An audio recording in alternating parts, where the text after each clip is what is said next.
Hello everyone, welcome to What If Quirkless Deku Awaken His Uchiha Clan Powers movie.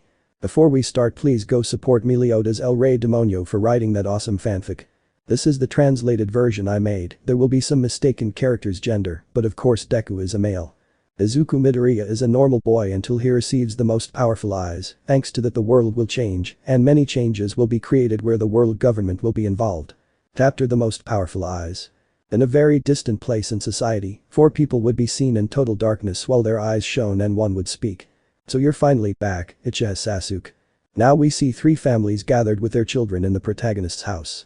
The first would be a mother with her son named Han, a boy with black hair and black eyes. The second was a mother with her son named Ro, he was a little boy with white hair and red eyes. And the third and main one was the main protagonist, who was a boy with black hair and black eyes, who had a twin sister with light blue eyes and brown hair named Liz, who, although she was Izuku's twin, nobody knew why they were so different in appearance. The 4 boys with an age of 5 would go out to play in the backyard. None had yet awakened their quirk, so they would simply play with their toys. Han would grab a stick and start playing that it was a sword going to hit Ro, who could dodge his attacks, but did not know how.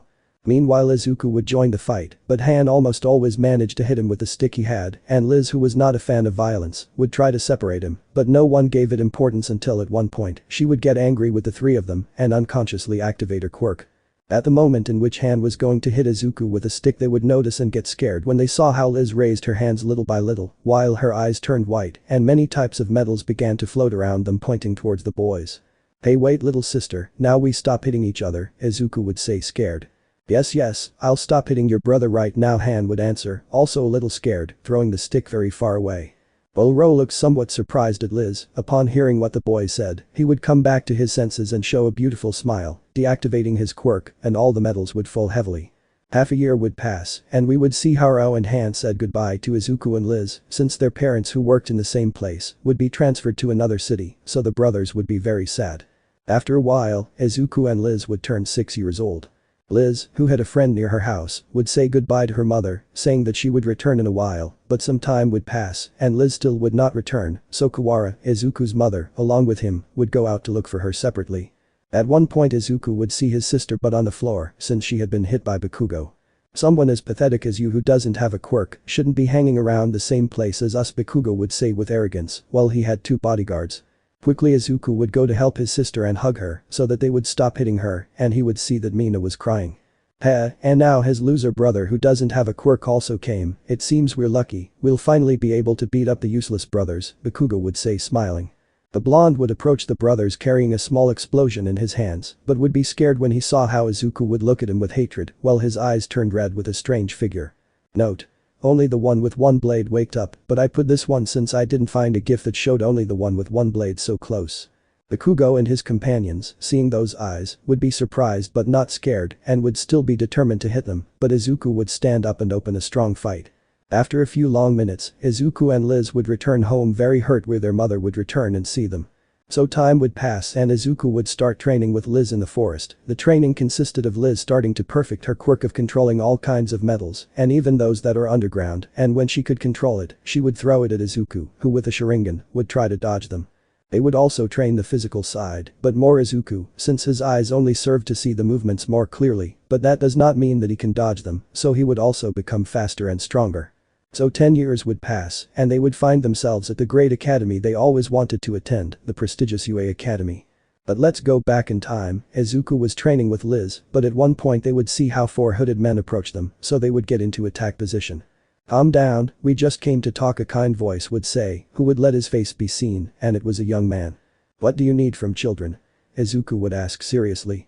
"We came to make you a proposal," another of the subjects would respond, who was an older man with a deep voice. "A proposal? What do you need?" Liz would reply, ready to attack them at any moment. "You know, we came to ask you if you want to come with us. We know about your eyes, and they are very special in this world full of powers," a young girl would answer while smoking a cigarette. "Go with you? You must be crazy if you think I'm going with some strangers without even knowing why you want me," Izuku would answer, who had realized that these guys weren't normal people and that the 2 of them couldn't handle the 4 of them together, so he would be preparing to escape with his sister. "You don't have to prepare to flee. If we wanted to kidnap him, we would do it easily," the last subject would finish speaking, who had a carefree face. "Oh, come on, Hayden, you don't have to talk like that," the first guy would say. "Don't interfere when I'm talking," Kansas Hayden would answer, looking seriously at Hayden, who looked at him with a smile. "Enough guys, hey Elizabeth, tell your friend something," the old man would speak with an imposing voice. "Don't involve me in the discussion of some stupid old mech," Elizabeth would respond. "Anyway, we are here to know young Izuku's," answered Mech. "Of course I won't go anywhere with you," the young boy would answer. "Okay Brad, as you wish, we are not here to force you to come with us, but in any case we will tell you something, every week, on the same day, and at the same time we will be here in case at some point you decide to come with us, so you can control your eyes better," the blonde would answer with a smile. "So we meet again at the UA Academy. You know Liz, I'm still worried about those guys," Izuku said a little seriously. "You're right, those people did what they said, and every week they come back to the same place to wait for an answer, they are very insistent," Liz would answer. The two brothers would enter the academy and hear how the entrance exam would be. They would know that they would have to destroy all the robots and the points of each one of them. Liz, upon learning that, would be happy since the exam would be very easy for her because her quirk was about controlling all kinds of metals and the robots were made of that. Everyone would be at the entrance of the place where the exam will be held, waiting for the doors to open to begin and see who would pass and fail. Chapter Admission to the UA. Everyone would be waiting for the doors to open to begin the physical exam while Izuku was talking to his sister Liz. "Hey, it would be better if you didn't take advantage and kept all the robots by yourself," Izuku would say, looking at his sister with a smile. "Who knows," Liz would answer with a smile. The doors would finally open and the professor would announce that they could begin, so everyone would enter and a small war of humans versus machines would begin where the youngsters easily destroyed all the robots. But among all the youngsters, there were 4 who stood out among them all for the ease with which they destroyed the robots. Bakugo Kitsuki was one of them, his quirk specialized in destroying everything he touched with his hands. He also had great agility and great control over his explosions, so he could easily destroy robots. Ray is a boy with orange hair, light blue eyes, and an orange tunic. Arthur's photo is just an example. Ray's quirk was that he could clone as many robots as he wanted and easily control them with extraordinary strength, easily destroying robots. Izuku Midoriya, a black-haired boy with the power to change his eyes to a blood-red color with a symbol in them and 2 blades. With the help of these eyes, he could easily dodge and predict the movements of the robots, thus destroying them where none of them had even touched him. And the last and most surprising was Liz Midoriya, who had the power to do whatever she wanted with the robots. She could separate them into pieces, she could send them flying or destroy them without even touching them. These 4 kids were the ones who stood out the most and the only ones the teachers knew were going to pass since this exam was very easy for them. At one point in the pitched battle, the ground would begin to shake and everyone would notice in the distance a giant robot the size of a large building. Liz, who was the closest, would see how all the students ran away in fear, shouting something that made her fly quickly to where the robot was. "There is someone under the robot asking for help," one of the boys would shout, and Liz, with the help of some metals that she controlled, would fly towards the robot and would see that under the machine there was a brown-haired girl. "Okay, it's all or nothing, this is where I'll face my biggest challenge so far." In the distance Izuku would be on top of a roof, proudly watching his sister as she was about to completely destroy a robot, demonstrating the great quirk she has. At one point there would simply be silence in Liz's head as she needed to concentrate. Little by little he would begin to raise his arms and look at the robot seriously. "Goodbye," Liz would whisper. At that moment you would see how the robot would begin to fly a few meters, exploding, since Liz had created immense iron bars from the same buildings and from under the ground that would cross and destroy the robot, and one of them would hit it at a point that would make the robot explode into thousands of pieces, leaving chaos throughout the place, but luckily everyone had already moved away from the robot. Everyone at that moment would be surprised to see that huge explosion, but many would be worried since with that immense explosion, it could reach the girl who was under the robot. Many students would approach and Liz's offspring would come together with Uraraka, who had saved her from the robot before the explosion, since she had made a piece of iron carry her and would put her behind her so that the explosion would not reach her. Note. Something like what Goku did with the flying cloud when he's saving little Gohan from Nappa. "Ugh, thank goodness that girl is fine," one of the boys would say, wiping the sweat from his forehead. "Yes, and that girl must have great control over her quirk to be able to do both things at the same time," another boy would say, praising Liz. The exam time would end and everyone would congratulate Liz while she thanked everyone with a smile and in the process would make some boys fall in love with her. "That's my little sister," Izuku would say from a distance with a smile. A week would pass since all that happened and an envelope would arrive at the Midoriya house saying that the brothers had managed to enter the Great UA Academy. The next day we see the 2 brothers walking towards the academy while chatting. "Hey little sister, I hope you don't fall in love with any boy this time," Izuku would say, smiling while looking at her. "What? Of course not, silly brother," Liz would respond nervously with a blushing pout, looking away. They would arrive at the academy and go directly to their class, opening the door and meeting someone from the past who was none other than Bakugo, the boy they once fought with. Izuku and Liz would look seriously at him, who would notice the presence of the brothers and would also look at them seriously. Izuku would accidentally activate the Sharingan, and Liz would start to raise her hands, while the whole place would start to shake a little, while Bakugo raised one of his hands and began to create small explosions with a small smile of pride. For a moment there would be a very strong tension in the place, but someone would appear who would break that tension. "Oh, so you are the Midoriya brothers," Lita would say, who would appear in front of them, and at that moment the whole class would notice them and would approach them to ask them questions. The moment they all appeared, Izuku's eyes would return to normal, and Liz would calm down by lowering her arms, while Bakugo would also lower his arm and look somewhere else, thus introducing themselves with a smile to the boys. A few seconds would pass since they were asking questions to the brothers, but Bakugo, who was looking towards the patio, would see how a shadow began to cover it. He would look to his left and would see Izuku, and the two would stare at each other. All the boys in the class wouldn't know what was happening, but they would feel a great tension in the environment. Some boys would know that they would have to separate them since at any moment they would start to fight, but they would calm down when they heard a few words from Izuku. "You know, we decided to forget about that day, and now we don't hold any grudges against you, but that doesn't mean that when we face each other again we'll feel sorry for you. I hope that if at some point one of the three of us face each other again, you'll give us a good fight and not be the same person you were that time," he would say with a serious tone, and together with his sister, they would go to sit on their benches. While Bakugo would only look at them with a serious look without saying anything. At that moment Asawa would appear, who had witnessed everything but would not speak about the subject. Everyone would introduce themselves and Asawa would propose a series of exercises, then everyone would go to the backyard and start with the exercises. There were only a few boys who stood out from the rest. The first day would end and everyone would return to their homes, while Izuku and Liz would start talking. "So in the end it was true that Bakugo would be here," Izuku would say seriously. "Yes, brother, but now there is nothing to worry about, we also became stronger, and it won't be like that time." "Hey sister, I felt that Bakugo also increased his power a lot, more than what an average student would be, so let's not get too confident, and in our next fight, whether it's you or I who faces him, we will have to give our 100%, Izuku would say. "Yes brother, I felt it too," he seemed very confident, and without doubts Liz would respond equally seriously. On the other hand, the boy called Ray, who could clone himself, was in the same class as Izuku, only he hadn't introduced himself to the brothers, but he had seen everything regarding the almost fight between Izuku and Bakugo, and at this moment he would be on his way home. "It seems I've been put in a very incredible class, I hope those kids are very strong, I don't regret having entered this academy," he said, laughing to himself with a big smile while walking with his arms behind his neck. On the other hand, at the academy, the teachers were chatting about how their day went, and at one point, Asawa would talk to Almight and tell him about the possible rivalry that Izuku and Liz have against Bakugo. "So fight, huh? Hey Asawa-sensei, I have a little favor to ask you," I would say Almight with a smile. "What do you need, Almight?" he would say with a bored voice. "Leave the next class to me, I already have a great idea," I would say Almight. Chapter Great Rivalries. Second day of classes.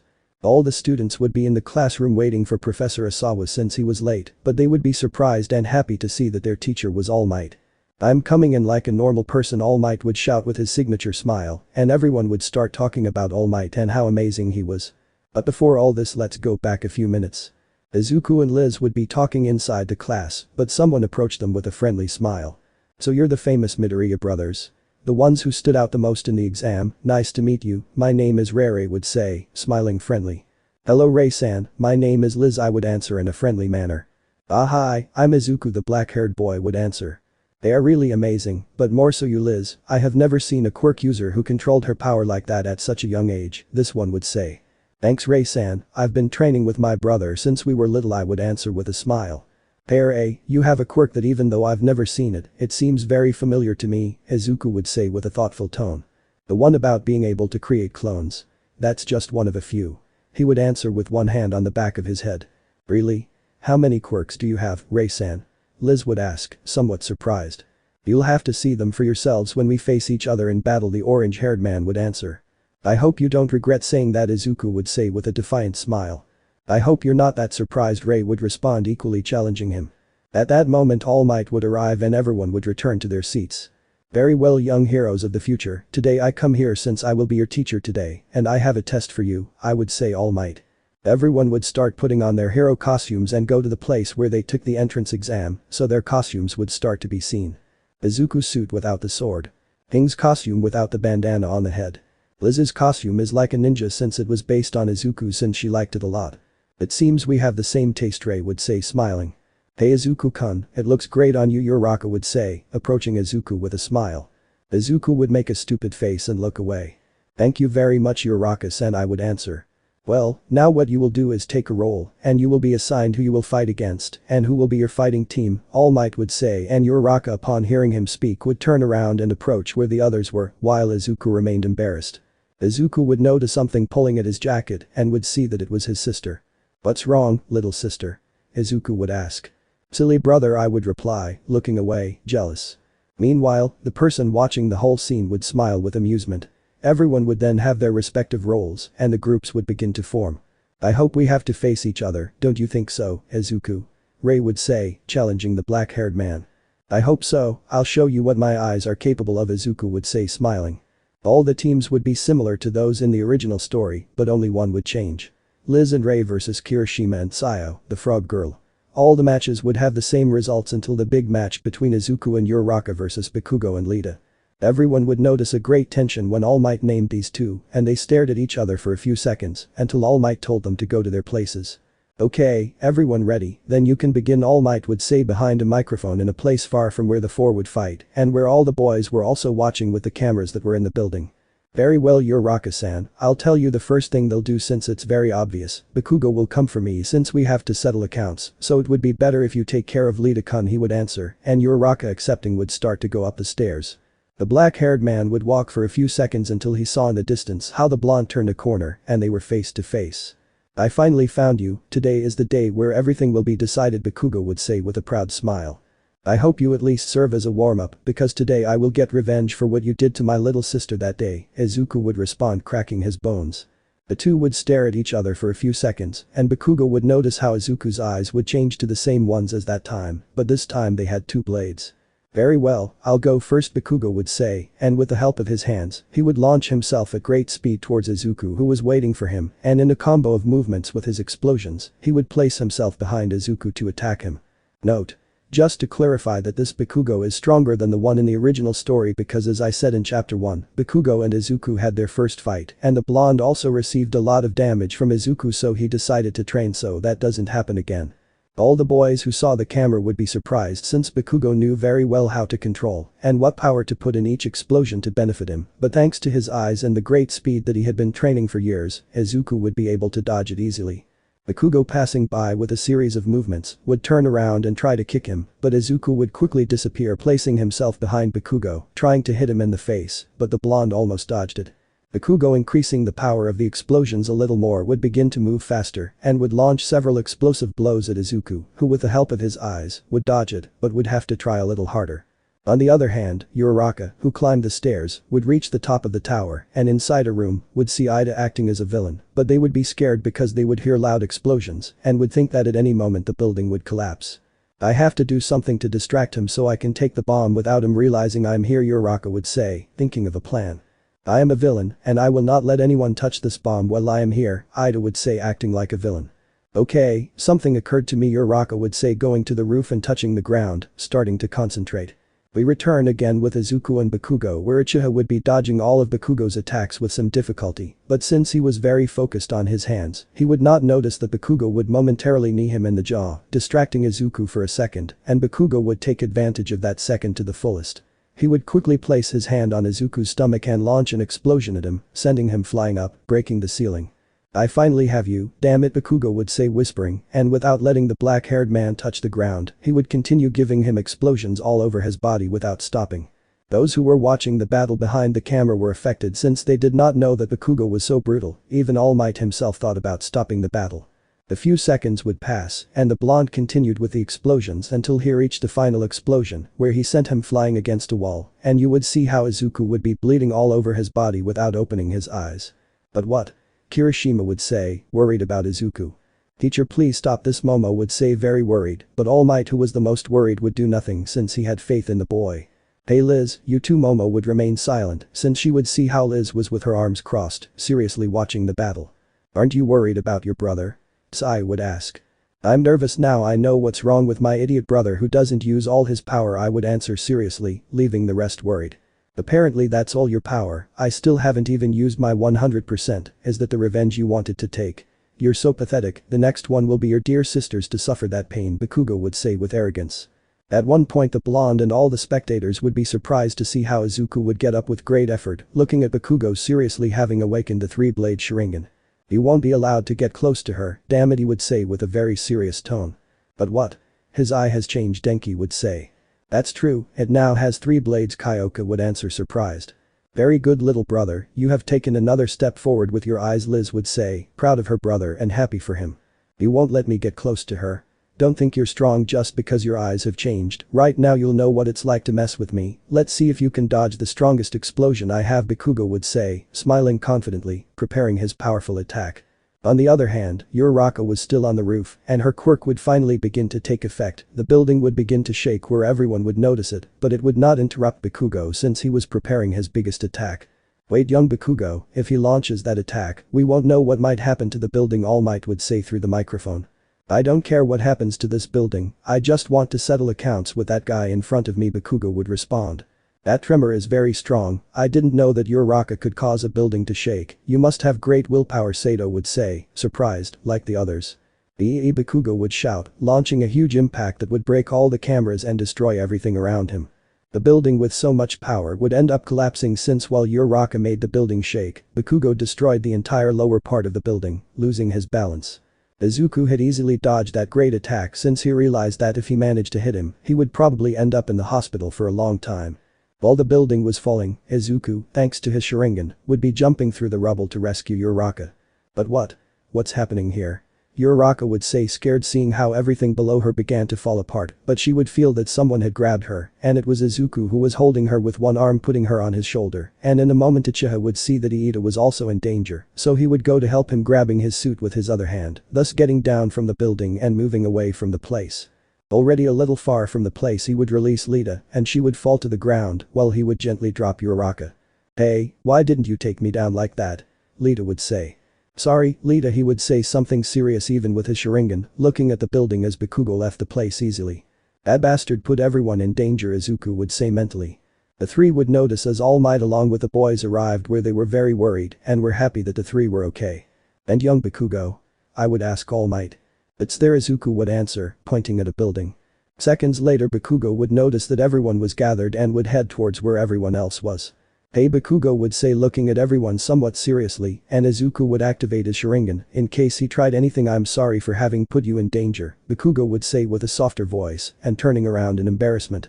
At that moment everyone would be surprised, even the Midoriya brothers. Izuku would deactivate his Sharingan. It seems you have changed even though you don't let it show, Izuku would say mentally, and everyone would smile at Bakugo's apologies, thus praising Izuku and Bakugo for the incredible strength they have, and they would continue with the fights in another building. It would be the fight between Rei and Liz versus Kirishima and Sayu, but we'll see that in the next chapter. Chapter 8, Big Fight. It would be Liz and Rei's turn to fight against Sayu and Kirishima, who would prepare, and each team would put themselves in their respective places, while all the other students returned to watch the fight through the screen. All Might would give the order through the microphone to start the fight, and the villains would be Liz and Rei, while Sayu and Kirishima had to find and touch the bomb to win. And what will we do? King Liz would ask, standing next to the bomb. The first thing I'll do is this, Liz would answer, and with her power, she would cover the entire bomb with metals. With this, it won't be easy for them to get to it, she would finish by saying. Very well thought out, now what do you think if we are going to fight, Rei would say, starting to walk to look for the other team. Meanwhile, Kirishima and Sayu were a little nervous since they knew the others were very strong, so they would come up with a plan to fight as little as possible. A few minutes would pass, and the two teams would come face to face. Damn, we never thought you two would come, Kirishima would say to himself mentally. It seems the team came to fight, I think we'll have to improvise, Sayu said somewhat nervously.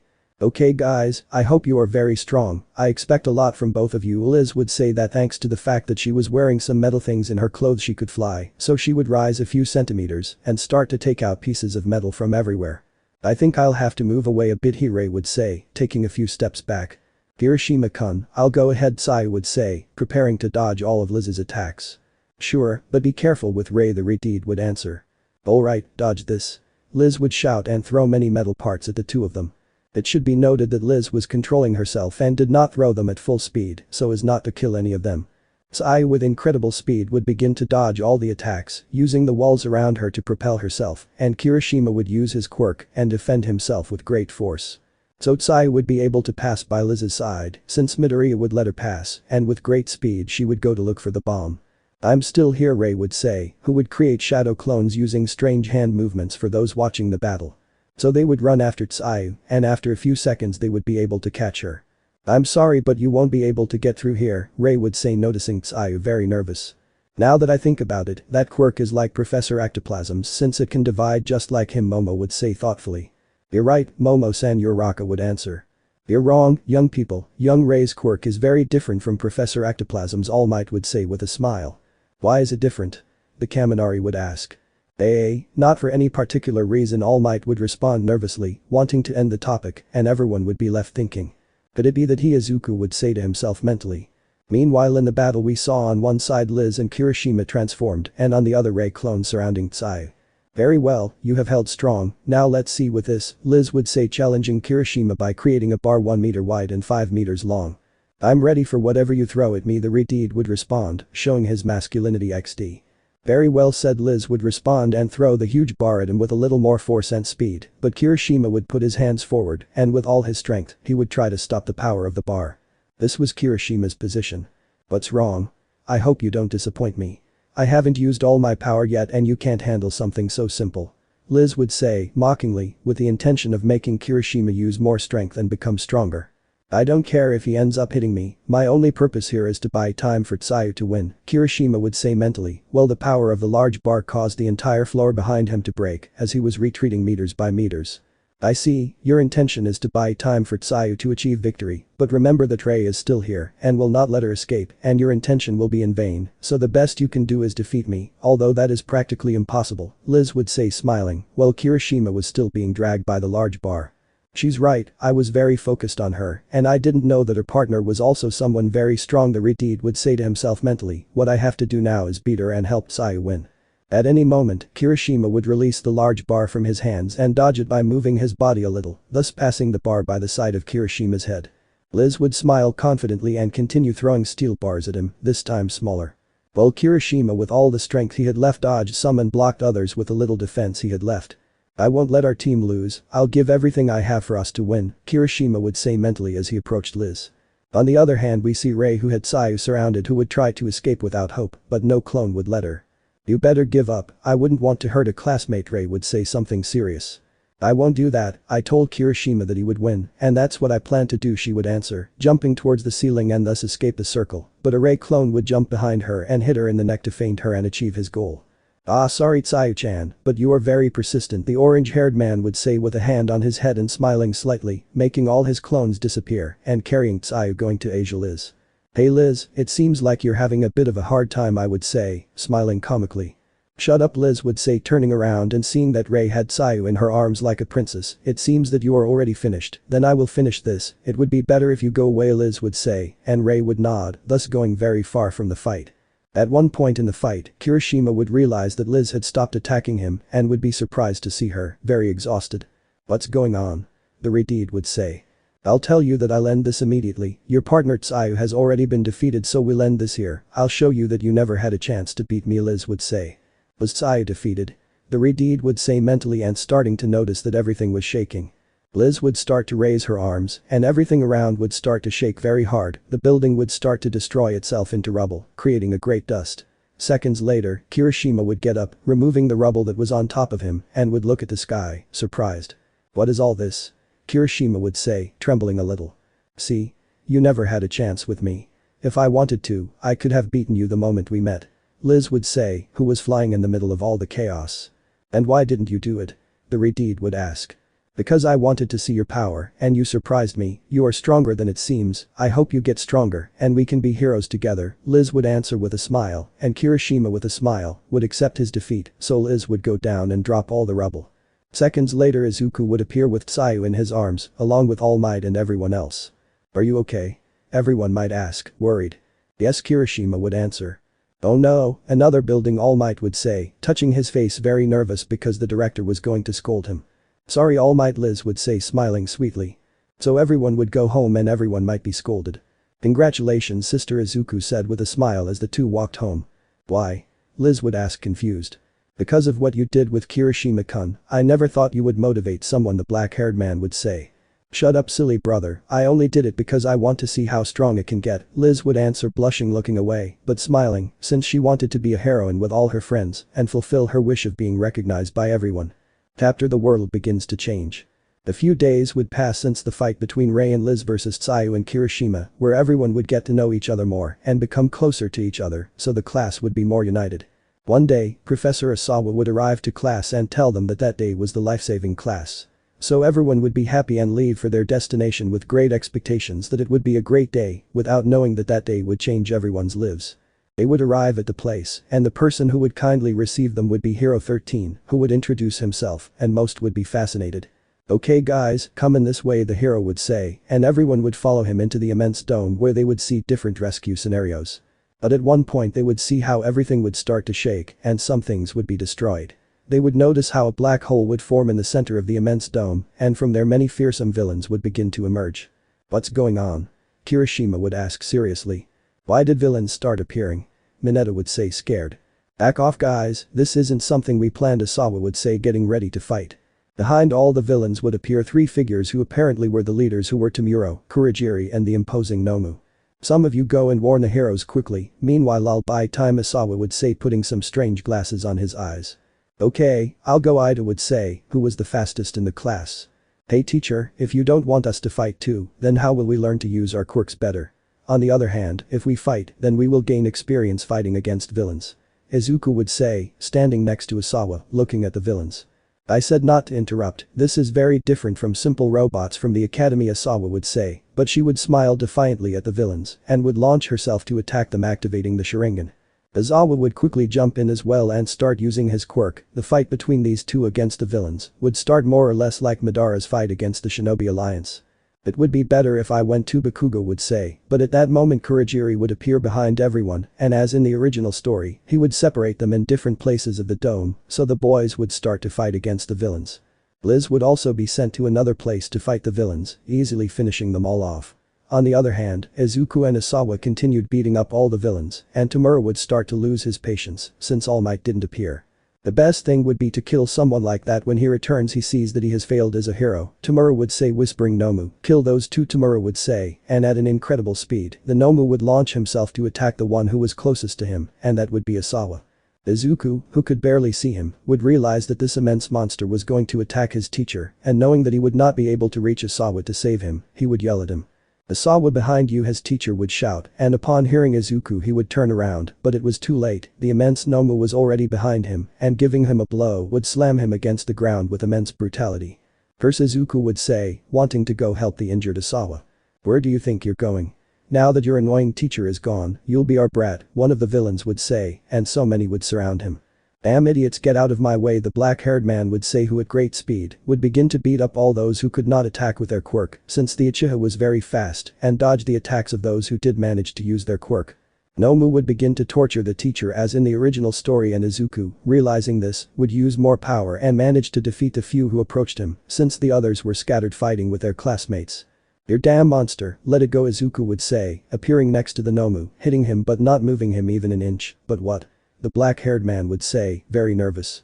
"So you want to die quickly, you damn brat," Tomura would say, running towards Izuku, and the two would begin to have a small hand-to-hand combat where Izuku still felt very surprised, since even using all his strength, he could not even move the Nomu, who continued to torture Osawa.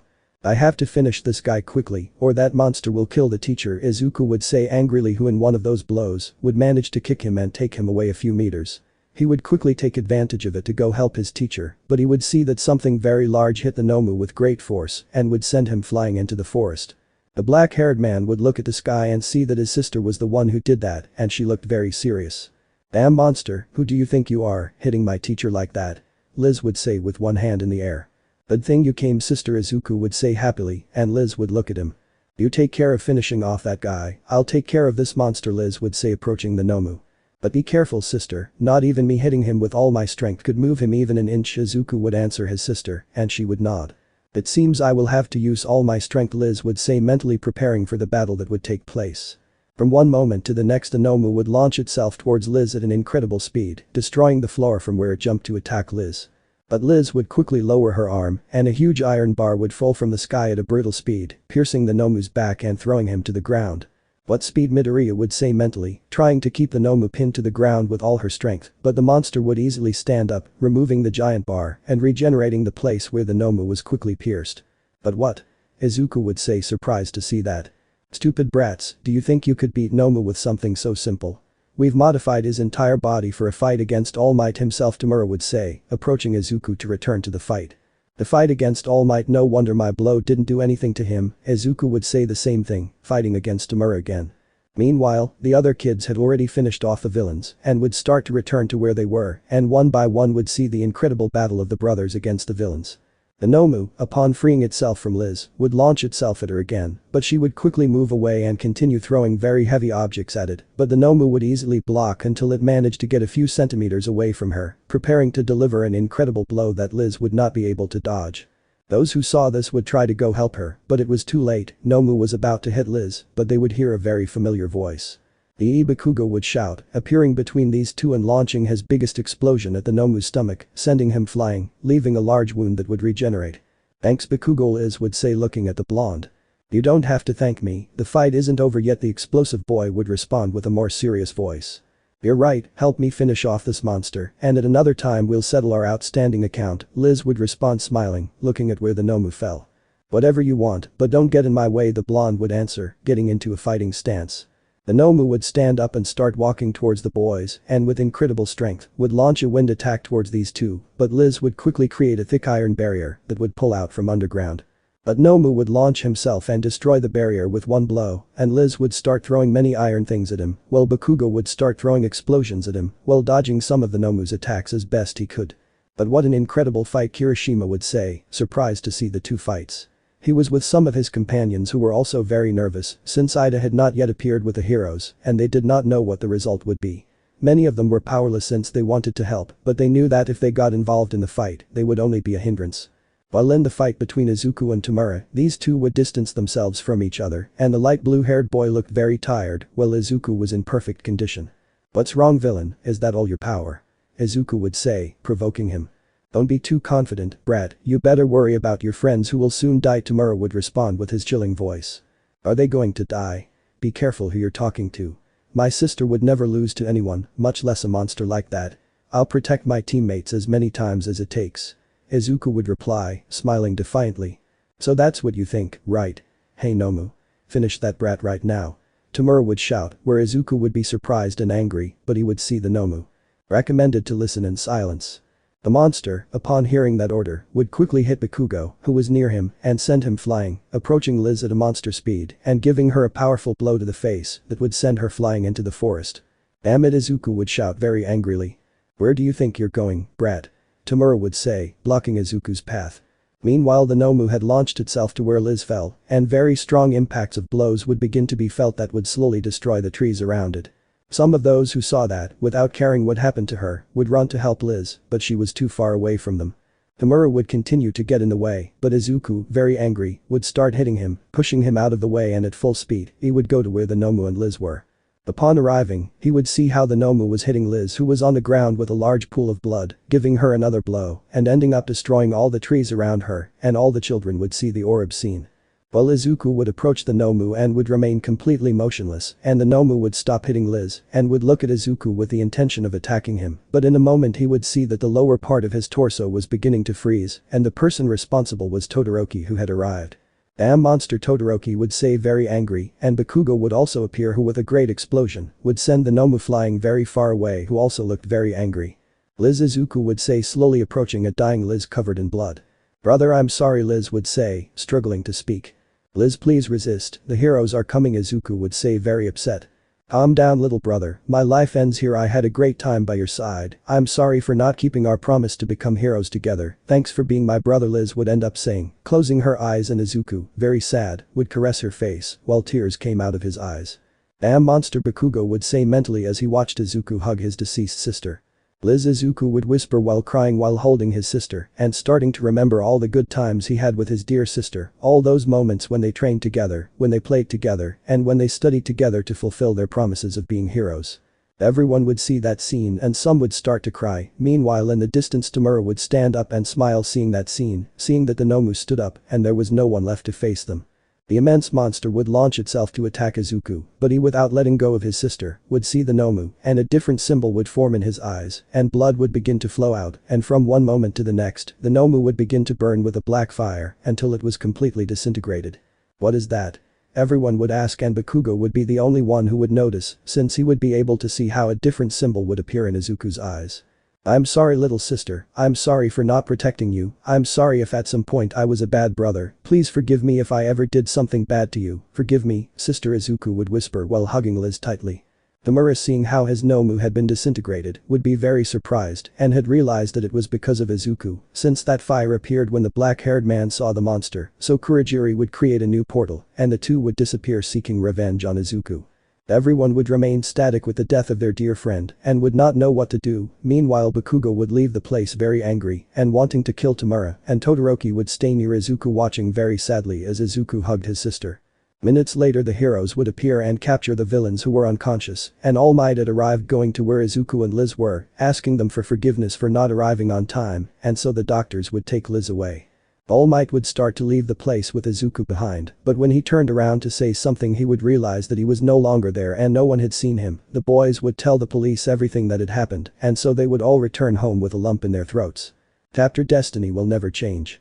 A few days would pass since the tragedy that took Liz's life, the only one who did not appear in class, and it was clear that there was no longer that happy atmosphere that there was before, but even so they had to continue with their lives and the teachers would be the same as the children, but they had to continue teaching. Damn, if only I hadn't been training, Ray would say, who had found out that her friend Izuku's sister had died at the hands of some villains. But let's go back a few days before the arrival of the villains. Do I really have to go again? I would ask the orange old toad that was right in front of me. I already told you yes, you have to control the hermit mode at 100% and you're not even halfway there, yet Gamakichi would answer, who was already a wise old man.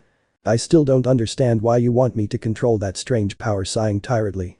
You have to be strong for a big mess that is coming soon, the wise man would answer. Besides, Ma is waiting for you, smiling. So Ray and Gamakichi would go to train in the Valley of the Toads for a few days, skipping classes, but they would be allowed to do so since he had someone important at school who would support him. While Ray was training with the Toads, everything about Liz's death would happen and Ray would find out the news upon her return.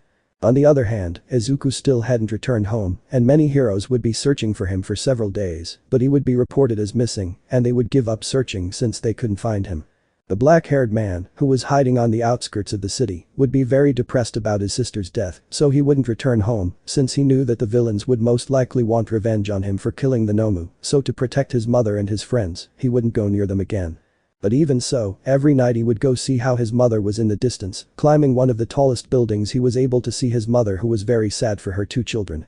Every day Izuku tried to train his eyes to control them, but he didn't know how. He had reached a point where he couldn't get stronger since he didn't know how his eyes worked and at one point he thought about going to see the four people who said they would come look for him every week in the forest where he used to train with his sister, but finally he decided not to do it since his mission now was to protect his mother and his friends.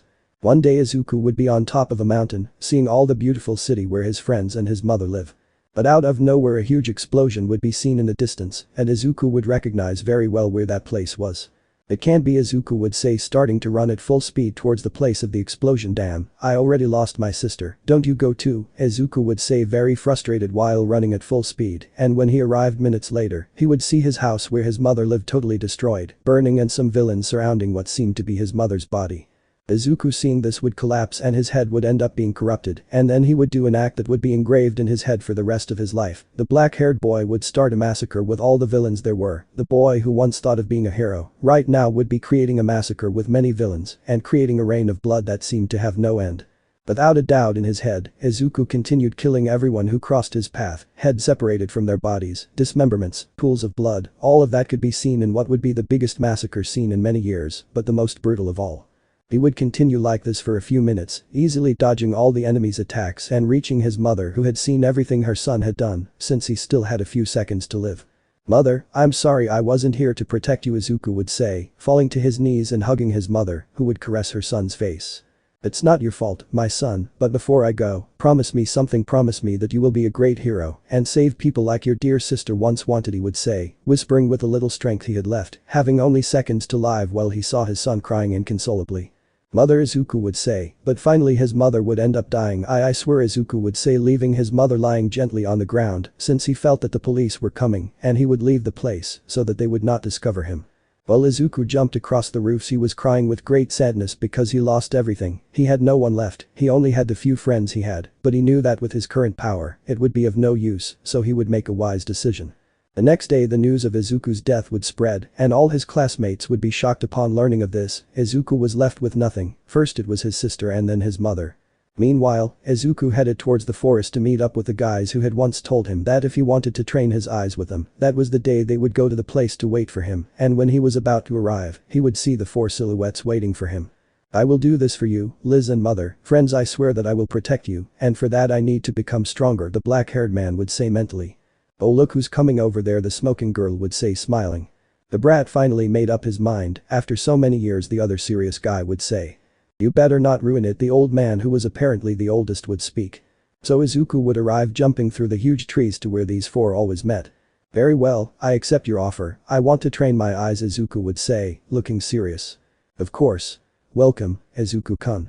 The last one, who seemed to be the happiest, would answer. "Why this sudden change?" the girl would ask seriously but curiously. "That doesn't matter to you, they only told me that they were going to train me, not that they were going to interrogate me," Izuku would say, looking at her seriously, where the girl would have a vein pop out on her forehead as she was about to kill Izuku, but the old man would interrupt. "Oh, it's okay, don't worry, if you don't want to talk we understand, now let's go," the old man would say, turning around and looking angrily at the girl, who would calm down and look somewhere else. The 5 were about to leave, but Izuku would hear a very familiar voice a few meters away from him. "Wait, Asia," Izuku would shout, turning around and seeing that it was Rei, who looked tired from having gone to that place at high speed. "Rei? What are you doing here and how did you find this place?" Izuku would say seriously. "Your sister told me, she told me that when you were kids these guys came here every week waiting for you to go with them, so I thought that surely now you would decide to go with them, but I won't let you," he would answer, worried about his friend.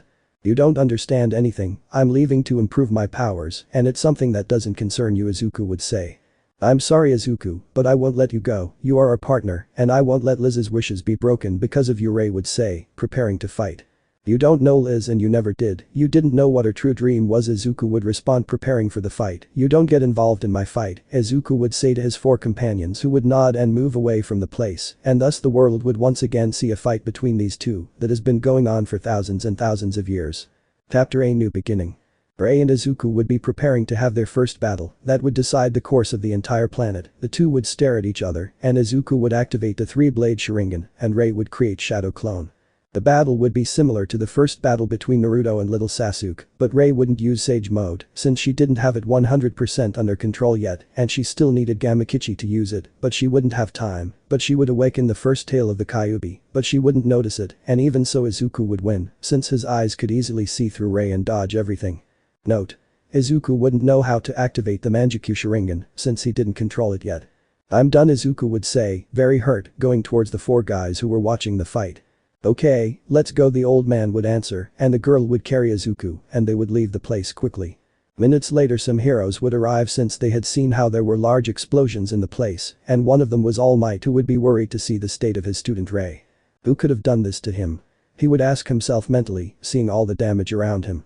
The heroes would take Rei to the hospital and others would stay to investigate what had happened there but would wait for Rei's testimony when she woke up. A few days would pass and Izuku would wake up since on the way he had fainted from his injuries and the 4 subjects would heal him. "Where am I?" this awakening would ask, sitting up in bed. "Calm down, Izuku-kun, we are in our lair, Kansas," the friendly one would answer with a smile. "I see, and the others?" the black-haired man would ask, standing up. "Come back, they went to investigate something that we want to show you," Kansas would answer. A few minutes would pass and the other 3 subjects would return. "We're back, Avasariamak, elder, along with the other 2. We found it, Elizabeth," the girl would say with a slightly egocentric smile. "What did you find?" Izuku would ask while looking at them out of the corner of his eye. We are going to teach you something, Izuku-kun. We will reveal your true identity, and the first thing would be for you to see this," Kansas would answer, smiling, and Izuku would accept, and the five would embark on a journey to a place that has been hidden for thousands of years. Meanwhile, Rei would wake up in the hospital, and the nurses would call Almight, who would quickly go to the hospital to talk to the orange-haired man. "Almight," I would say, laughing when I saw Almight sitting at the window, who had suddenly appeared. "Young Rei, thank goodness you're okay," he would answer with a smile. "I came so you could explain to me everything that happened in that forest, and why you're so hurt." Getting a little more serious, Rei would explain everything that happened in his fight. "I won't let him go, he's my partner, and I need to help him because of the loss of his family. He probably thinks he has nothing left, but his friends from the academy are still there." I would say he's worried about his friend. "Don't worry, we've been looking into where they went, but we haven't found anything yet. We think they went outside the city," responds the blonde. "Thanks, Almight. I'm going to ask you a favor. I would like all this to remain a secret from the others." Rei would speak, worried about what the others would think if they found out that Izuku left the city. "Don't worry about that, I've already spoken with everyone, and we won't touch the subject until it's resolved," I would say, Almight, and that way the two would return home together. On the other hand, Izuku and company had arrived at a secret place, and they would show Izuku a strange table with something written on it that none of the four could read, except for Izuku, who with a Sharingan would read it mentally and would become very serious for a moment. After finishing reading it, I would turn around and close my eyes to think while I walked. "What did Izuku-kun say?" Kansas, the kind one, would ask, smiling. "Something you shouldn't know," I would answer with my eyes closed. "You better start training." "Don't think you're arrogant, damn brat," Elizabeth would say, looking angrily at Izuku, who would look back at her. "Okay, Izuku-chan, but first we will tell you the truth about you and this world, Mech, old man." This is how Kansas and Mech would tell Izuku about the shinobi world that was created thousands of years ago, the wars, how they fought, the ninjas, the clans, villages, and how the world worked at that time, omitting some facts to take advantage of the black-haired man's ignorance. "So I'm from that clan called Uchiha since I have these eyes?" This one would ask, surprised and a little incredulous by the great story and how powerful the people were. "You're right," Mech would answer. "And am I also the reincarnation of that guy called Indra Otsutsuki?" the black-haired man would ask. "Correct, generation after generation this one reincarnates in chosen bodies. Just like you, there have been more than 100 reincarnations in all these thousands of years, but only a few have managed to awaken the power of the Sharingan." Mech would respond carefully with his words so that he does not say too much. "So Rei is also the reincarnation of the other one called Asura," this one would say, and thinking about everything they have told him. "Yes, and only a few reincarnations of you two have managed to awaken your powers and face each other," Kansas would say with a smile. "That explains why my eyes are so different from the powers of this world and why Rei has so many different powers," I would speak mentally. "Okay, I'll accept the explanation of all this. It's time to train," Izuku would say, and so he would start training with the four to improve his Sharingan and control the Manjikyu. On the other hand, Izuku would be in his room sitting on his bed thinking about what he should do in a situation like that. "I am weak, I lost, and I couldn't save you because I am still weak. The training with All Might has helped me a lot, but I need more. It's time for me to take my training with Gamakichi seriously and be able to use that strange power without needing them to help me," I would say mentally. "Hey Izuku, it's time to eat," All Might warned as she entered through the door. "I'm going now," he would answer and summon Gamakichi, telling him that starting tomorrow the real training would begin. So after a few minutes Rei would start eating with All Might, talking about various things. "All Might, I have to warn you something," Izuku would say, getting serious. "Starting tomorrow, I will start training again with Gamakichi, but this time I will not return for quite some time until I have mastered the new technique." "Okay, young Izuku, I'll talk to the director and let him know," I would answer All Might. Thus the two young men would begin their arduous training to improve their skills. Chapter Unexpected Invasion. Izuku and Rei's training would begin so that one day they would fight again to decide the fate of the world. Days would pass and the students at the academy would notice that Rei wasn't returning to class.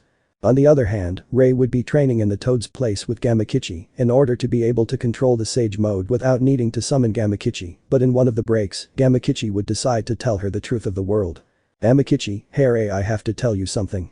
"Izuku, yes, tell me," smiling.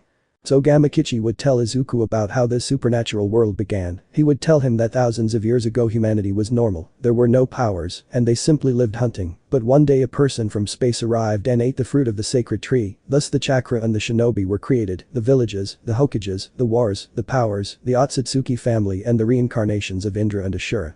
And how it was that one of those who reincarnated in Ashura was his friend and the most powerful shinobi that has existed and the one who saved the world several times, along with his friend Sasuke, who was the reincarnation of Indra, thus telling him that the new reincarnations of the two of them are him and his friend Izuku. Ray, wow, that's so incredible, and to think that an old man like you has seen all that laughing. Amakichi, hey don't laugh at me, I was young once hitting him on the head with a stick, although it is very impressive how the world was before they were divided into large villages, now the world is divided into immense countries and continents reflecting. Ray, so is it that Izuku and I'm destined to fight for all eternity? Somewhat disappointed. Amakichi, I'm sorry Ray, it's something inevitable, like you I've seen many reincarnations, but very few have been able to release their powers since the world is always changing. Ray, but how is it that I have that guy called Kyuubi inside me? Doubtful. I can answer that for you, an imposing voice would say inside Ray, and he would appear in a fearsome place, and in front of him, there was an immense orange creature with 9 tails. Ray would react very scared, taking a few steps back slowly and saying something in a whisper without realizing it. Ray, Kurama saying that, Kurama would see him with a small smile, since he would remember Naruto seeing Ray.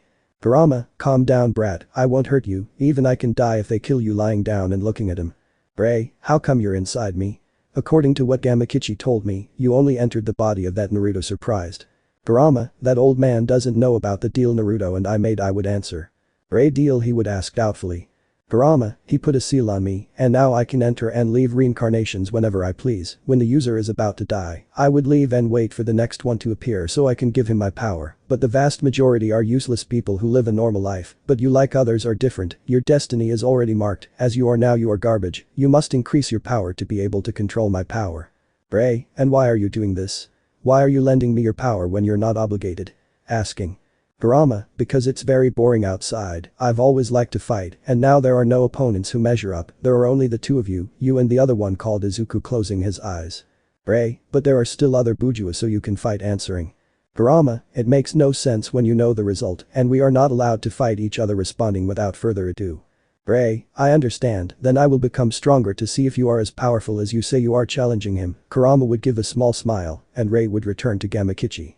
Kurama, Naruto is identical to you he would say to himself while remembering his best Jinchuriki. Amakichi, were you talking to the Kyuubi? I would ask since Ray had remained motionless for a moment. Ray, yes, I'm sorry, haha I was introducing myself laughing. Amakichi, well, it's time to stop wasting time, let's get back to training, and I have to teach you a technique that my old friend mastered, it's time to pop water balloons. On the other hand, Izuku continued to improve his Sharingan and Manjikyu Sharingan more and more, and he would also begin to master the fire and lightning elements. A few months would pass and everything at the academy would remain the same. The boys still missed Ray, Izuku, and Liz's presence, but there was nothing they could do. On a normal day like any other, in the middle of the city, 4 people would appear out of nowhere. These 4 guys would separate into different parts of the city and would start to create chaos wherever they went. Surprisingly these guys could make invocations, and thus more easily they would start to destroy the entire city. The heroes would try to fight them, but one by one they would fall easily. The people of the city would start to evacuate since a war would be creating. At the UA Academy they would see everything that was happening and chaos would be created with the students, but the teachers would manage to calm down and close the entire school hiding the students so the teachers could go out to help. Bakugo, damn, I don't have to wait here angry and leaving the school, going up to the roof and seeing how explosions were generated everywhere in the city and gigantic animals could be seen. They don't have the Rinnegan. Bakugo, what the hell is going on here and what are those things? Serious and somewhat nervous. Todoroki, you better not intervene appearing behind with his ice. But many students would go out to help defenseless people, disobeying the teacher's orders to hide. Meanwhile, Asawa, along with other heroes, would go to the address of one of the subjects, and upon arrival, they would see that it was a kind of humanoid robot that looked very aggressive, who would notice the presence of the heroes. Asawa, what is that thing? A little nervous. Without saying a word, this machine would open its chest in half, and several projectiles would come out aimed at the heroes, creating a large layer of smoke, but Asawa would quickly appear behind the robot and would try to hit it, but it would dodge it by ducking at high speed. Quickly this machine would counterattack with a kick to the face, but Asawa would barely manage to dodge it, and with the paper he always carried around, he would manage to hook one of the robot's legs, and thus turning around he would slam it against the ground. The professor would look at this machine from afar, but would see how a woman with a smile appeared from the cloud of dust. Asawa, another one? Asking himself while his fellow heroes were behind him. Slam, so you're Asawa. It's an honor to meet you. Smiling. Asawa, prepare yourselves, this won't be easy sweating a little. Chapter Heroes vs Villains. Asawa, prepare yourselves, this won't be easy to deal with nervous. Takeyama, don't worry, we'll help you in any way we can smiling while sweating in his human form. Slan, I hope I can have some fun smiling confidently. Shinji, very well, I'll go first, going forward and attacking with his power. Quickly the enemy robot would get in front of Slan to protect her, but Shinji's objective was to distract them, so he would use his branches to create a large amount of smoke so they could hide and create a plan, and that was the move. Slan, seeing this, would simply stay still and move her tongue over her lips lustfully. Slan, these guys are fun, laughing fun. Meanwhile, Asawa, Shinji, and Takeyama would hide behind a destroyed wall of a house a little far from where they were and would talk for a few seconds about the plan. Asawa, okay, let's go, decided with his companions. The first to come out would be Asawa, who would activate his quirk on them too, but at an incredible speed. Slan would throw an explosive kunai that Asawa would not be able to dodge and hitting him directly, sending him flying. Slan, OHH, it seems their plan has turned out differently than they expected, smiling. Shinji and Takeyama would see how Asawa had flown away, and the first to get angry would be Shinji, who would come out of hiding to attack these two, but the robot would easily dodge the attacks and at great speed would approach the hero, starting to hit him consecutively all over the body. It's just an example, don't think that this shitty robot has Hyuga eyes. Then Takeyama would come out behind Shinji and would become giant to crush Slan with a blow, but she would raise her hand and somehow the heroine would hit herself, falling on her back. Slan, apparently that's all the famous heroes we were told about have, smiling confidently. Takeyama would destroy everything, but Slan would raise both hands towards the heroine and quickly send her flying many meters with a strange power. Meanwhile, Shinji had already been completely defeated and Asawa, with a little strength he had left, would get up, but bleeding. Slan, you got up, but you're very hurt, looking at him with lust. Asawa, who are you bastards? We've never heard of you before, he asked while holding his bloody arm. Slan, I'll just tell you that I came for one of your students, so you'll serve me. Quickly, the robot, upon leaving the hero lying down, would see Asawa badly wounded and would go to attack him with great speed, but Slan, upon seeing this, would use his power and with a strange force, would make the robot crash against the ground, beginning to be destroyed by the great pressure. Something like what is happening to Law. Slan, that machine is always eager to fight, smiling as he kept the robot still and approached. Asawa, one of my students. Worried. Slan, yes, we want the boy called Ray, if you give him to us we will leave this city alone, stopping putting pressure. Asawa, I'll never let you take him away, angry.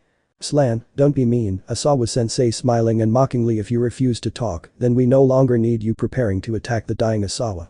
Meanwhile, in another part of the city, there was a boy and in front of him was the same Almight. Almight, why are you doing this? Preparing to fight. Shinso, that's none of your business, number one hero serious and preparing for his fight against the strongest man in the world. Almight. Damn, I don't have any time left in my transformation, I've been using it all day, he would say, mentally worried because he only had a few minutes left of his power. At a truly impressive speed the boy would disappear and appear right next to the blonde, who would be surprised but would manage to block Shinso's incredibly powerful and fast blows. All Might took a few steps back with each passing second, but Shinso would give him a final blow that would push All Might a few meters. The blonde, upon seeing his arms, noticed that they were red from the powerful blows of the boy, who looked at him with a confident but evil smile. All Might, it's incredible, even though I'm very weak from having used almost all of my power before, this boy is capable of doing this to me, it's certainly a threat that I let him free. Shinso, if I remember correctly, you had a fighting quirk from what I've been told, show me that power of yours, I want to see it, he would say with a deranged face. All Might get serious and at great speed he would go to Asia Shinso to hit him in the face, but the boy would easily dodge it by turning his back and with one of his legs he would hit him in the jaw while smiling, the blonde would spit blood and take a few steps back. All Might.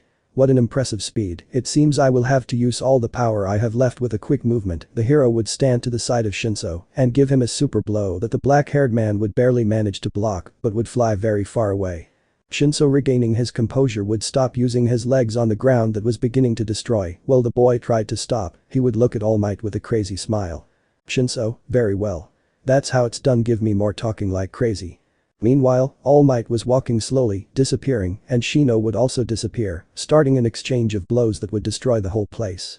But Shinso little by little began to take advantage of the weakened All Might, who could no longer withstand the impressive and effective blows that Shinso gave him, beginning to retreat and lower the volume of his blows until at one point the boy would get so excited that he would use all his power and would hit All Might in the face.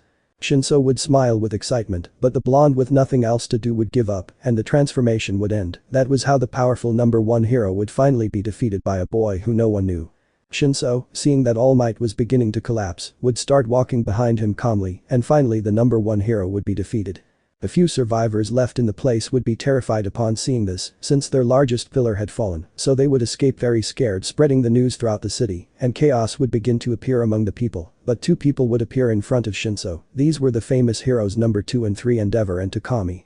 Takami, so All Might is finally defeated, it's time to take charge as heroes. I'd be serious. Endeavor, damn brat, you'll regret coming to this city, he would say angrily.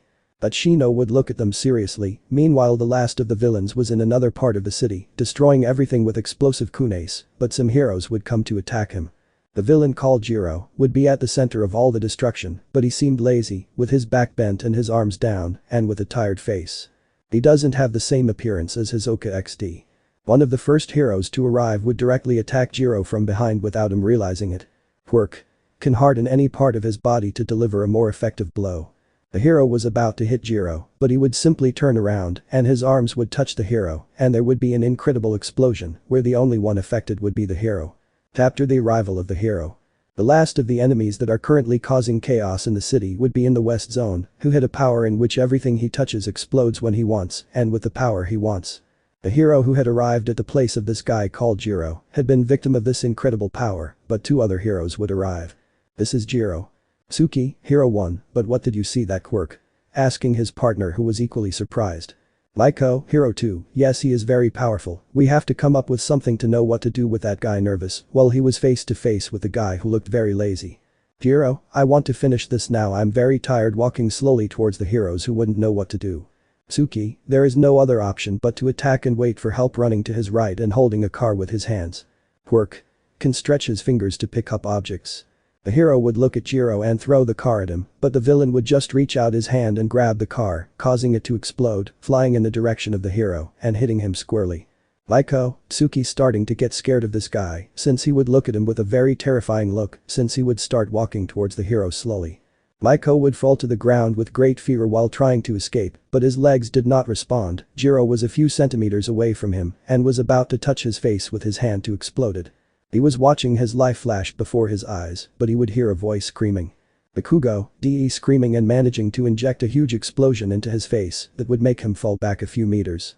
Maiko, thank you, he would say very scared, and Bakugo would look at him angrily. This is not what I expected being a hero, I just wanted to take care of the streets, he would say mentally and run away. Todoroki, I told you to wait, this is none of our business. Standing next to Bakugo looking at the villain. Bakugo, I don't care what's happening, but I won't let them destroy the place where I live, smiling confidently. Jiro, I have been ordered not to kill you, I need to get information from you, he would say, still maintaining his lazy attitude. Bakugo, get information out of us. Try it if you can, you piece of shit. He'd respond angrily. At incredible speed, Jiro would get behind the young men and, taking them by surprise, would grab them by the neck and brutally slam their heads into the ground. He would then push them with his leg, turning them around so he could look them in the face. Jiro, tell me, where is Rei Uzumaki? I would ask the two boys who had some blood on their faces. Bakugo, we won't tell you shit, he would answer angrily. Jiro, if you don't tell me I'll have to kill you brats, he would say calmly. Todoroki, we don't know where it is, and even if we did we would never tell you, wanting to use his quirk, but Jiro would grab them both by the neck again, squeezing harder. Jiro, whatever you want, you're no use to me, it's time for you to say goodbye. I would say he was starting to use more strength in his grip. Meanwhile, in a very far away place, Rei was still perfecting the sage mode with his master, but a messenger frog would arrive to warn them about the situation. Rei, what did you say? I have to head over there right away, he would say, putting on his new hero costume. We return to the city where Slan and the robot were about to kill Isawa. On the other hand, Shinso was about to fight Endeavor and Takami after having defeated All Might, and Jiro was about to kill Bakugo and Todoroki. Slan. The robot. Shinso. In another part of the city, more specifically at the top of the UA Academy, there were many students watching how the city was being destroyed, and with it countless lives. Ignore the pain. But the boys would notice how in the middle of all the chaos a big smoke would appear out of nowhere, and 3 giant frogs would appear, and on top of one of them was none other than their old friend Rei. Ignore the Sakura. Rei, is this the city? What's going on here? Looking around the place seriously. Amakichi, this is your hometown, Rei. Saying seriously. From one moment to the next, the 4 individuals who were causing chaos throughout the city would feel Rei's immense chakra and, leaving aside everything they were doing, would head at high speed towards where Rei was. Shinso, you finally appeared, you will be mine, and I will fulfill the mission, he would say while smiling like crazy. Slan, you finally appear, Rei-kun smiling. So the four villains would appear in front of Rei at the exact same moment. Endeavor, but what? Why did that bastard run away? He would say angrily, following him along with many heroes. Likewise Bakugo and Todoroki, who had been saved, would go after Jiro, and some heroes would go after the robot and Slan, but when they saw Rei and some huge toads in the distance they would stop, since the villains would stand together in front of the young man. Endeavor thought about going to fight, but Takami would stop him, explaining that they would come up with a plan to defeat the four heroes together, so they would have to see what happens to come up with everything. "Rei, did you do this?" I would ask seriously. "Shinso, you're right, we were waiting for you," he would answer seriously while Slan ran his tongue over his lips. On the other hand, the three King Toads would go to fight with the different summons that were still in the city. "Rei, you guys will pay me," he would say angrily while he was in his perfected sage mode. Rei would stare at the four villains, but from one moment to the next a scream would be heard that Rei would quickly identify, since from behind her Bakugo would appear, propelling himself with great speed to attack the four subjects. "Slan, Ara, he is interfering in our affairs, it's time for that brat to die," I would say at an incredibly fast speed. The robot would go to attack Bakugo, who would not see it with his eyes, since he was going much faster than him. But from one moment to the next Rei would appear in front of Bakugo, destroying the robot by slamming it against the ground epically. At that moment a great silence would occur throughout the place, while the spectators were incredibly surprised, since the heroes who tried to fight against that robot could not even touch it, and a boy destroyed it with a blow, while Shinso would smile in an evil way, and Rei would raise his face and send them a serious face. Chapter King vs Ainz. Rei would manage to save Bakugo from certain death by destroying the enemy robot with one blow, surprising all the spectators and making Slan and Shinso smile, who would realize the technique Rei was using. "Rei, they shouldn't fight Bakugo, I know you're angry about what they've done to the city and the people, but leave this fight to me," Rei would say, while Bakugo looked at his partner's back. The hero who was watching the battle would go and take Bakugo out of the place, since he was very surprised and could not move. Todoroki, they must have had a goal from the start since they finally gathered. But, once they saw their target, they changed the moderate style of wars to strategic attacks based on destruction, he would say, while some heroes listened to him and were surprised by the deduction. Endeavor, so, we already know what his goal is, as he approached his son and watched the battle with his arms crossed, waiting to see Rei's power. Todoroki, yes, Rei Uzumaki affirming what his father said.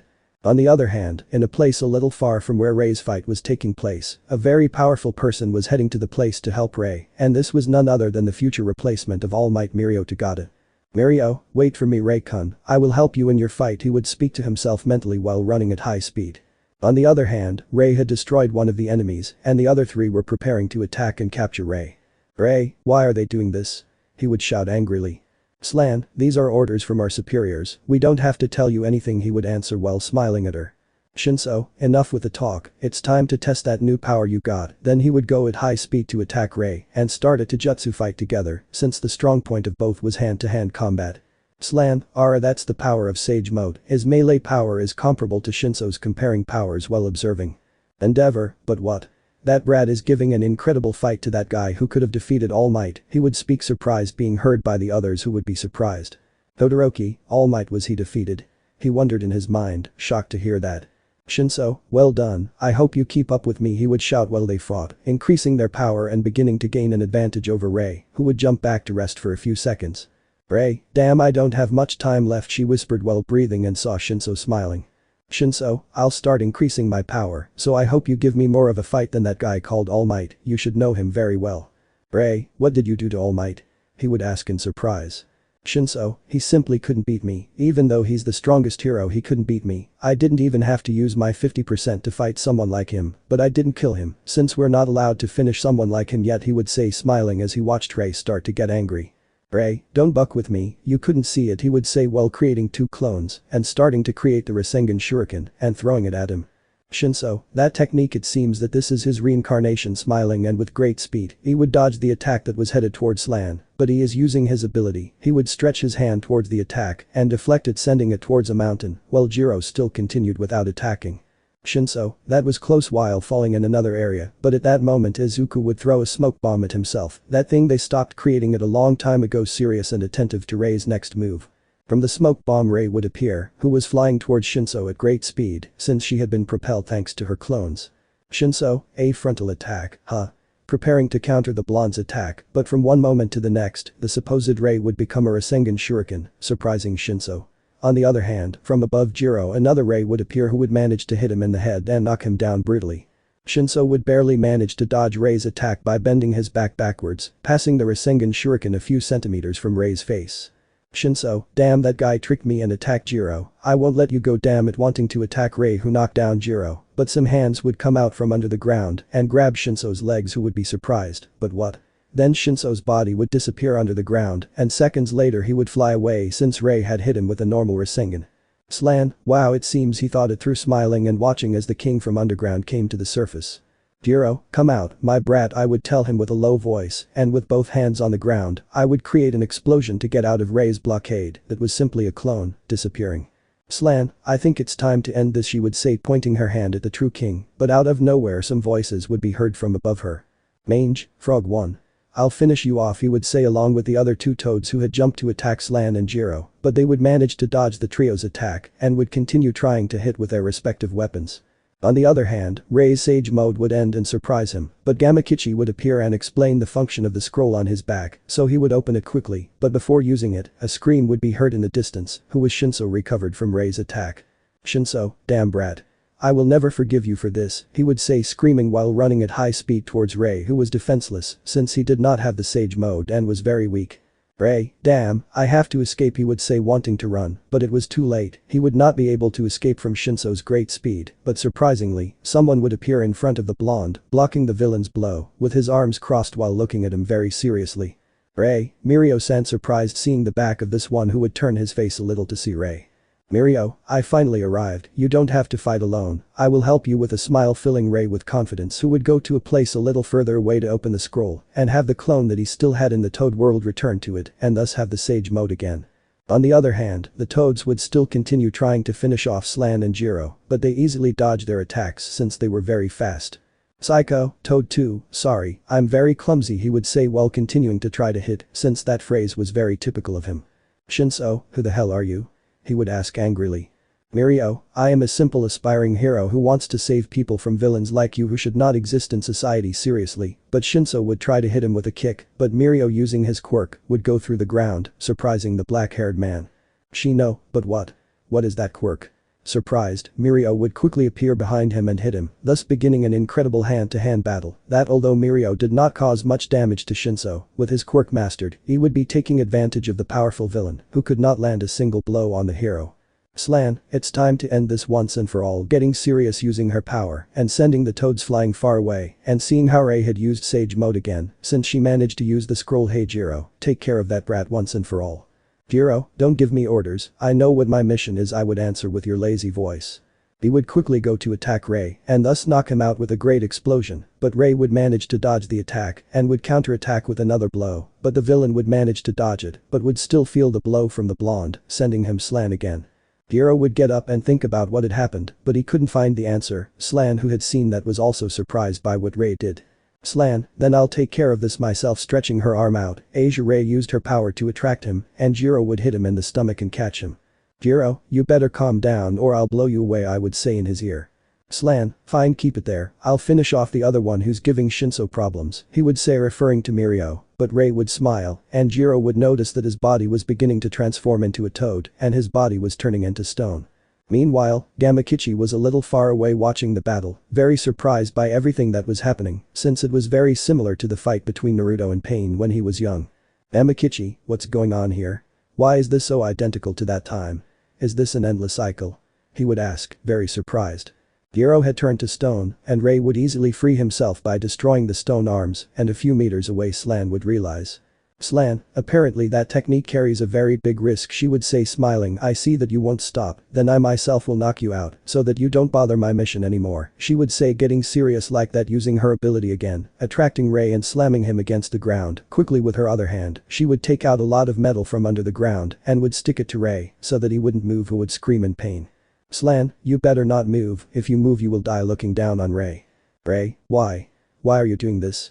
He would ask desperately since he didn't know what to do in a situation as complicated as this one. Slan, very well, boy, I'll tell you who sent me here to capture you, since I like to make that stupid Shinso suffer, he would say this, approaching Rei and telling him the truth. Chapter Confession and Fury. Slan, well, then I'll tell you the truth, I'll tell you who is the cause of all this happening, while looking with a smile at Rei, who couldn't move. On the other hand, Mirio was gradually weakening Shinso, who could not land any blows on the blonde with the most powerful quirk. Shinso, what the hell is this? How can someone have a power like this? He would ask himself while trying to hit him. Meanwhile, the spectators were watching the fight, worried about the result, but among all the professional heroes and students there was a girl who was very worried about Rei. Slan, we are a group of 7 people who are called the 7 deadly sins, in my case I am lust, but as you may have noticed here there are only 4, Shinso, the robot that you destroyed, Jiro and I, the other 4 are still waiting for orders from the high command, you know little Rei-kun, this world is bigger than you think, and there are many secrets, we were trained since we were little by the world government. Saying that, Rei would be surprised since he was fighting with people sent by the government, but he didn't know that there was a world government. Slan, that world government is above everything you know, they move the world at will, but at the top there is a person who moves much more than you see, we are trained by their people who are born to be future ninjas who disappeared thousands of years ago, but who still retain all the techniques, you will ask yourself why are ninjas still trained if heroes exist? The answer is easy, heroes are garbage, the heroes of these times are not trained to be superhuman, their powers are mediocre, and that is why we exist, many children at this time are being trained to finish you off. Rei, with you he would ask, shocked by everything the woman is revealing to him. Slan, with the reincarnations of Indra and Hashira. Rei would be surprised since that world government knew about reincarnation, but his question was how did they know that?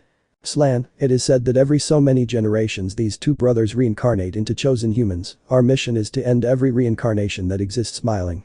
Rei, why the hell would they do that? He would ask angrily. Slan, I guess you already know but I'll summarize it for you, kid as you know in this world, there have been several threats worldwide to destroy the entire world, and each of these threats are related to these brothers, the goddess Kaguya Otsutsuki, the legendary Madara Uchiha, and the other reincarnations that have existed throughout time, and that the government has successfully been able to end before they become superior threats. The constant threats that this world receives we cannot allow, so a group of people formed the world government that would be dedicated to training ninjas in the art of ninjutsu in order to find and finish off the brothers, no matter how long it takes. Rei was truly speechless, she didn't know what to do or say, she was in shock by all the words of this woman, thinking that her previous reincarnations were killed by them was really something very shocking. Slan, it's time to end this once and for all, I will take you with me, and you will have the honor of being killed by my master Slan would say, but in a moment she would notice a presence and would take a few steps back and in front of her, a girl would appear that Rei would easily recognize. Rei, what are you doing here, Kendo? He would ask worriedly. Kendo, I won't let my best friend die, you won't allow yourself to die in front of my eyes after seeing you for a long time, he would say turning his head a little and smiling at him. Rei, Kendo with a low voice, looking appreciatively at her friend. Slan, who do you think you are, girl? I'll take Rei-kun even if I have to kill you she would say smiling, and the orange-haired girl would look at her seriously. Rei, wait, Kendo, escape from here, she is very strong he would scream desperately, but the heroine would attack Slan with the help of her quirk. Quirk can enlarge any part of his body to become stronger. She would try to hit Slan several times, but she easily dodged the attacks since she had superior speed. The villain, already a little angry, would use her power on the orange-haired girl, sending her flying a few meters, destroying the ground. Rei, seeing that, would start to get angry, but she would notice how Kendo would get back on his feet, his face covered in blood. Kendo, is that all? She would ask, wanting to provoke Slan, but she would smile. The heroine would attack her head-on, but in a moment she would turn around and head towards Rei and destroy the pieces of iron that were stuck in her body. Slan, so that was your idea? Interesting she would say smiling but enough of games, goodbye girl thus lifting Kendo with her power into the air and bringing her hand down with speed so that her body would crash against the ground. At that moment Rei would get angry like never before and Kurama inside him would notice the anger of his new bear, so he would decide to talk to him. Kurama, very well, leave the rest to me, you are not ready to control my power, yet he would tell her, but Rei would not answer since she was in shock, so Kurama would simply take control. At any moment, everyone in the city would see a dark black glow where the fight was taking place, and the nearby spectators would be surprised to see that immense blood color coming out of King's body. Endeavor, but what is that? He would ask, very surprised and nervous at the same time. Todoroki, what is that Rei? He whispered worried about his friend. Slan, but what? I didn't know you had the Kyuubi inside you, damn monster will ruin all plans I would say nervously. Shin and Mirio would stop their battle upon seeing such an amount of power and feeling how their surroundings began to tremble, and Shinso would get excited upon seeing Rei.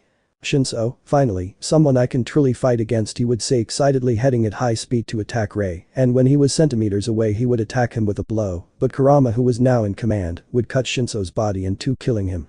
All the spectators would be shocked and speechless, Slan would start to get nervous and would start to take a few steps back, but Kurama, who had only taken out 4 Kohler, would go at great speed to attack her and thus would begin a sequence of attacks that would be massacring Slan, who did not have the slightest chance of attacking due to the great speed of his enemy, and at one point, he would give her an incredible blow that would send her flying very far from the city.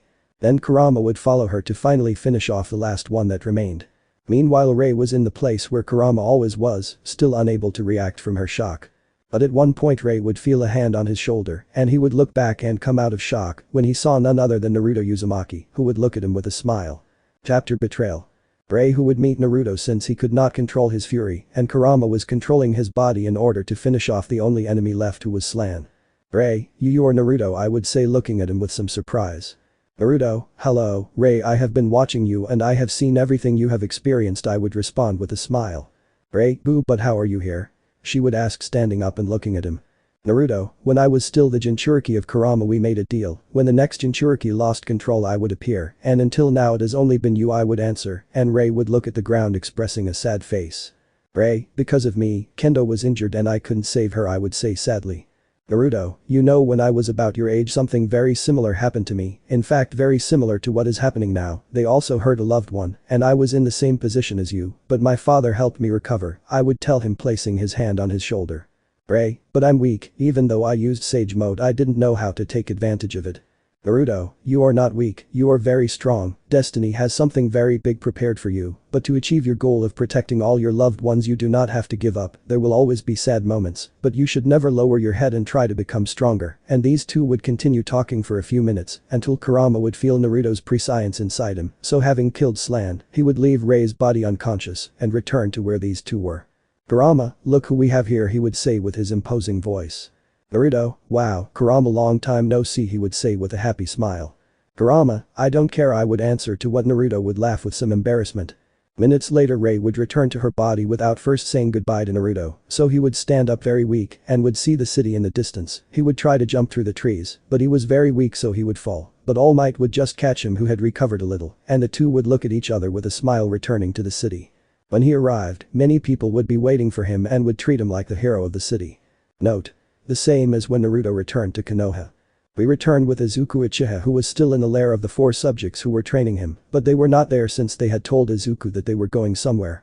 Izuku, I'll be back soon guys, wait for me, he would say, leaving the cave and heading to the city, climbing a mountain to see everything, but he would be surprised to see that many parts of the city were destroyed. What happened here, he would ask himself. The black-haired man would go down the mountain and would meet an old person who was harvesting, so he would decide to ask him the reason why the city was destroyed. Izuku, excuse me sir, approaching the old man. Old man, what's wrong, young man? I would ask. Izuku, you know what happened in the city, I just returned, I would ask, something serious. Elder, yes, of course, a few days ago some people appeared out of nowhere and began to attack the city, they are still investigating who these people are, I would answer. Izuku. And you don't know what those people were like? I would ask. Old man, oh sure, look at this, showing him a diary where the photo of these 4 in front of Rei before the confrontation appeared. Izuku would be surprised since on the necks of these 4 subjects, there was a symbol that he recognized. Izuku, what is this, tell me it's a joke, he would say, mentally starting to sweat. He would run again to the lair where he has been training all this time. After about 30 minutes he would return and see the 4 subjects who were chatting in a room. Izuku, hey, what is this supposed to be? He said, showing them the diary while breathing from exhaustion and looking at them seriously. Aiden, wow, it seems you found us out, he would say, standing up and looking at him with his usual serious face. Izuku, what do you mean? I would ask. Ainz, calm down Izuku-san, you better not put up any resistance or we'll hurt you, the kinder guy would tell him. Izuku, who are you damn people? He would ask angrily. Elizabeth, so the little brat is rebelling, standing up and starting to approach the Uchiha. Mech, we better get rid of him before he causes us trouble, now that he knows the truth, preparing to fight. At that moment Izuku would get into a fighting stance and activate the Sharingan. Ainz, so you really want to fight, he would ask, smiling. Izuku, who are you and why do you have the same tattoo as the guys who destroyed my city? He would shout angrily. Elizabeth, since you know the truth then we will tell you, smiling confidently, we work for the government, we were entrusted with the mission of training you, since you are a danger, our mission is to get you to kill your companions, since you and that Rei are a danger to the world. As for the stupid ones who destroyed the city, their mission was to take your dear friend to our boss, but they were defeated and revealed their true identity that you described. But now that you know the truth and that we failed to corrupt you so that you yourself would take care of Rei, then we have no choice but to kill you along with your dear friend," saying that Izuku would be surprised and would begin to sweat from how nervous he was. "Hayden, it's time to end this," going to attack Izuku with a blow, but the black-haired man would activate the Mangekyou Sharingan and would use the Susanoo skeleton to protect himself. Izuku, damn, I can't handle these four alone, I'll have to escape from here, I would say mentally like this. Elizabeth, oh with the Susanoo huh? You know you can't handle the four of us together, your Susanoo is still incomplete, smiling confidently, but Izuku would take an arm out of the Susanoo and hit the roof of the cave so it would begin to destroy itself and Izuku would escape at high speed without these four being able to detect him. After a few minutes the four would leave the cave somewhat angry. "Mech, damn brat, he managed to escape," he would say while searching everywhere with the help of Elizabeth, Ken and Hayden. Izuku, damn, they have deceived me all this time, I'm sorry guys, all this has been my fault, but for now I can't go back, I need to look for them to help me, Izuku would say, remembering his childhood when he played with his sister and his two friends, Han and Ro. Note. They appear in the first chapter. On the other hand, a few days had passed since Rei's fight, but many people were still tense since no one knew who these guys were and why they had attacked the city. On the other hand, the director, noticing that many students were tense, would make a trip for each class. Rei, who had returned to the academy normally, would find out about this news and it seemed good to him since his friends were nervous and this old man would calm them down. In another part of the city were Tamura and Kurogiri who were talking to All for One through transmission. "Tamura, so what did they fail?" I would ask seriously. "All for One, yes, those four idiots failed their mission, but a perfect opportunity has been presented to us. The stupid academy teacher has scheduled a trip for the students, so the government has entrusted us with a mission. Tamura, gather a team and capture that brat, those ignorant members of the government don't know what awaits them. They think we work for them, but this is my chance to take the power of that creature called Kyuubi, thus entrusting the mission to Tamura and Kurogiri and cutting the call." Chapter Enemy Invasion. A few days would pass and everything was ready for the classes to go on an excursion. Our beloved group of protagonists would go to the mountains to improve their quirks and survive in the forest. There they would meet the waifus called Hussycats and a waifu who also dressed as a cat. These four people would spend some time with the students and it consisted of reaching the camp through the forest that was full of monsters and so some time would pass and they would arrive very tired and somewhat injured where they would be received by Asawa and night would fall where they would prepare a barbecue. In a very far away place was our protagonist Izuku Uchiha, who was heading at high speed to a very distant city to meet up with his old childhood friends and prepare for what is coming. "Izuku, guys, I'm sorry but I can't go back, I have to get stronger to protect you," he would say mentally referring to his friends from the academy. We return to Rei's group who would be eating while talking among themselves, but Rei would see how a child, Twitter, who was very angry with life, began to go towards the mountain. Rei worried with the child would chase him without him realizing and they would reach the top. "Kurama, hey Rei, did you feel that?" I would ask the blonde who would get serious. "Rei, I can sense some people in a very close place and they don't come with good intentions, it would be better to leave a clone preparing Kage Bunshin no Jutsu," so the blonde would leave a clone and go to where the child was. The boy who was at the top of the mountain would notice that Rei appeared and was heading towards him, so he would look at him with hatred. "Kota, the boy's name, what do you want here and why did you follow me?" he would ask angrily. "Rei, hey Kota, we better get out of here, some villains are about to appear," I would tell him seriously. "Kota, get out of here, I don't believe you, this is a place where villains can't come," he would say angrily. The blonde was about to answer him, but he would see that a very big guy would appear above him about to hit him, but Rei would manage to dodge it by stepping back and seeing the guy. "Muscular, it's time to take you home little one," he would say smiling while Izuku looked at him seriously. "Rei, who are you and why are you here?" he would ask, prepared to fight. "Muscular, as if I were going to call you brat, I only have 2 orders to follow, they told me not to trust you so get ready, because I'll go with everything," boy activating his quirk and smiling confidently. Meanwhile Kota was very scared behind Muscular while activating his powerful quirk, Rei, and the villain would look at each other for a few seconds and the first to attack would be Muscular who would jump to hit him, but Rei would dodge it letting him hit the ground. The villain at high speed would go to attack Rei, but he would use the Kage Bunshin no Jutsu and would take out 4 clones going to attack him, but Muscular would easily make all the clones disappear with one blow. "Muscular, is that all you got, brat? Those idiots made fun of me by telling me to use all my power against someone like you." I'd say something angry. "Rei, heh, don't worry, now I'm going to go all out," he would answer with a smile as the clone he had left on the road collecting natural energy would return to the blonde's body and activate Sage mode. "Rei, it's time to end this, my friends are in danger and I won't let you get away with it," after ruining our group trip, getting serious and making his enemy angry. Muscular, don't believe so much just because your eyes changed, he would tell him angrily, starting to hit him, but Ray would block each of his blows with ease. Kota would be seeing that and was very surprised. Muscular seemed like someone very powerful, but Ray was blocking his blows with great ease and without effort. The villain would get angry since he could not land any blows, so he would start to lose concentration on his blows, making it easier for Ray to block them, who would be willing to end the fight immediately, from one moment to the next, and without Muscular realizing it, he would receive an incredible blow from the teenager in the stomach. Muscular, upon receiving this incredible blow, would fly towards a mountain wall, almost destroying it, but seconds later he would get up bleeding a lot and almost unable to move. Meanwhile, Ray had created a clone and would begin to prepare a Rasengan. Muscular, you damn brat, I finished you, but first I'll take care of this child, he would shout angrily, going to attack Kota, but Ray would appear in front of him. Ray, what the hell do you think you're doing? Screaming at him and hitting him with the Rasengan, sending him flying, completely destroying a mountain wall, leaving him on the verge of death. Ray, finally, come, it's time to go help my companions, I would tell Kota, who would get on his back and start running at high speed through the forest, leaving Kota with Asawa. Ray, now free, would go to help his companions, and the first one he would take would be Shoji, who was seriously injured because of Tokoyami's shadow, who had gotten out of control. From now on the same thing would happen, since Ray did not want to hurt his friend, so with the help of Bakugo and Todoroki, they would manage to seal him again. The boys, without knowing who the villain's objective was, would meet and walk together to go help their other companions, but at one point they would realize that Bakugo was not with them and the villain Mr. would appear. Compress, who looked like a magician and was responsible for Bakugo's disappearance, the boys would try to reach him, but other villains would appear and hinder them, but would be easily defeated by Ray. But when they were arriving where the remaining villains were with Bakugo, his Sage mode would be deactivated and he would see how Dabi had Bakugo by the neck, saying a word to those present while they retreated through a portal. Dabi, you arrived late, brat. You were our target, but since you won't let yourself be captured, we move on to plan B. Kidnap your friend. He would tell him with an evil smile.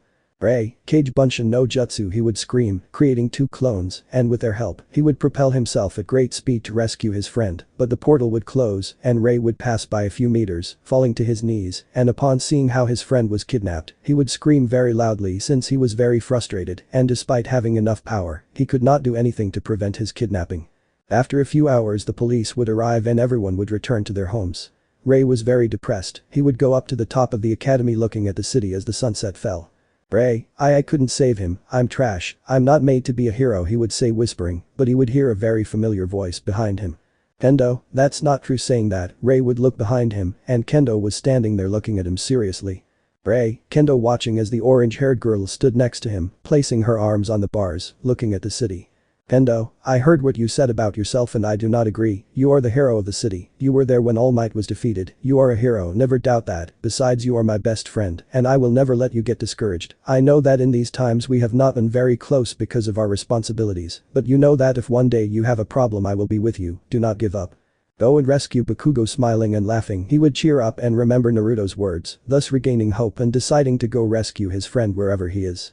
In another faraway place we can see Izuku on top of a mountain watching a city while the wind moved his hair. Izuku, I've finally arrived after days, I hope you're still here. Going to find his friends. Chapter New Partners.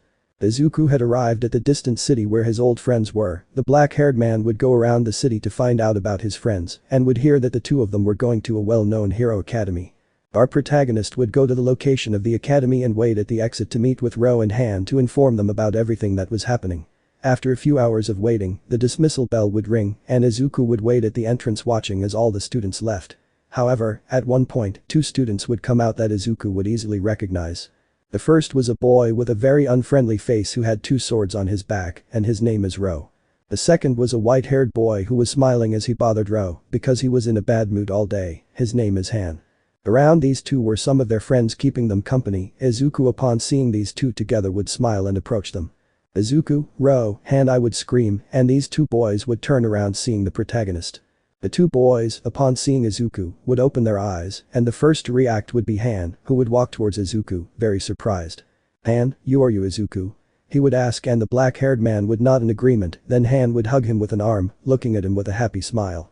Han, it's been a long time my dear friend, it's a pleasure to see you again after years, he would say with a smile, to which Izuku would also smile, somewhat embarrassed since Han's friends would be watching him. The next one to recognize him would be Ro, who would approach Izuku with a serious face. Izuku, seeing him like that, would drop a drop of tears and smile at him. Izuku, you never change, he would say, stretching out his fist, and Ro would return it, and the two would smile. Bro, nice to see you again, I would say with a small smile. Izuku, yes, it's a pleasure to meet my childhood friends again, I would answer. And tell me, Izuku, why have you come, he would ask curiously, and they would notice how the black-haired man put on a slightly more serious face. Izuku, I need to talk to you guys, Ro and Han, seeing that expression as his friend would accept. Han, sorry guys, but here we say goodbye, see you tomorrow, he would tell his friends that they were waiting, and they would say goodbye, so the three friends would go to the top of a mountain near the city and start talking. Izuku would give them a brief summary of what happened since the three of them separated, his training with Liz, Izuku's sister, the four guys who wanted to train him, his entry into UA, how Liz was sadly killed, how his mother was also killed by villains, his escape from the city, his training, and the true identity of the four guys who trained him. His two friends were really surprised and very sad with the news of the death of their sister and mother. Izuku, that's why I came here myself from far away, I came to know if you would like to form a group to stop the future threats that will soon arrive, since I trust you more than anyone. Han, you know you can count on us whenever you want, I don't mind leaving the academy for a while, if I save a lot of people with them, I agree to form a group with you, I'll have your back, he would answer with a smile. Bro, I don't care about the academy, I don't have a quirk, so I don't care about being a hero, I just want to fight strong people, so I'll go with you, I'll take care of everyone who has a sword in their hand. Izuku, but what about their families? I would ask.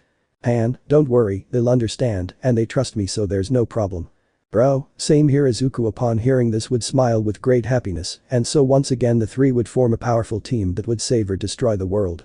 Bro and Han would return to their homes to say goodbye to their families, while Izuku waited for his friends.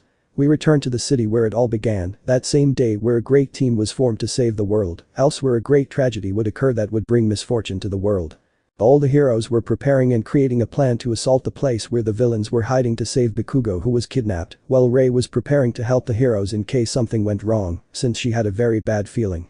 Rei, today is the day, I've already lost two friends, Izuku and Liz, and I won't lose another, wait for me Bakugo, he would say, this one finishing dressing and leaving his house. Night would fall and the heroes were already ready, who had the help of big names like All Might and Endeavor. On the other hand, Rei was on top of a nearby building, watching everything that was happening in the rescue of Bakugo. Everything would be ready, the moment would arrive and everything would begin. The heroes would assault Tamura's hideout and would manage to get Bakugo away from the place, who had been helped by his companions who, without the consent of the heroes, had gone themselves to help the blonde. Finally the final battle would begin, the great pinnacle of humanity All Might against the boss of the villains All For One. An incredible battle would be seen destroying everything in its path, but it was seen how All Might was becoming more and more exhausted, and All For One looked a little superior. After a few minutes of heart attacks All Might would be defeated, the number one hero had run out of strength. All For One, thank you very much for giving me more power, stupid government, you don't know what you've done, now that All Might is gone, there's no one in this city who can stop me from going to take power from that brat called King, he would say to himself mentally, very confident. Everyone saw the end was near as the villain was about to give the final blow to a very tired All Might, but at one point something would be seen falling in front of All Might that would raise a lot of dust, no one expected what would come out of that dust. Of all the dust caused, the responsible would not be seen, the only one who would be able to see it was All Might, who had him a few meters away, but the rest of the viewers who watched it on TV would not be able to decipher whose silhouette it was until the dust would disappear. Who would come out of that dust would be none other than Rei Uzumaki. His friends would be surprised to see that, since they did not know that Rei would appear, since he looked very discouraged, but they would have hoped that Rei would help All Might. All Might, Rei, what are you doing here? He would ask, very hurt and worried about his student. Rei, don't worry All Might, I'll distract him, you prepare to give him the final blow and finish this guy once and for all, he would tell him while turning his back and seeing the enemy. All For One. You've saved me the trouble of searching for you and you've come to me, now I'll defeat you and take your power, and no one will be able to stop me, I would say, being heard by everyone.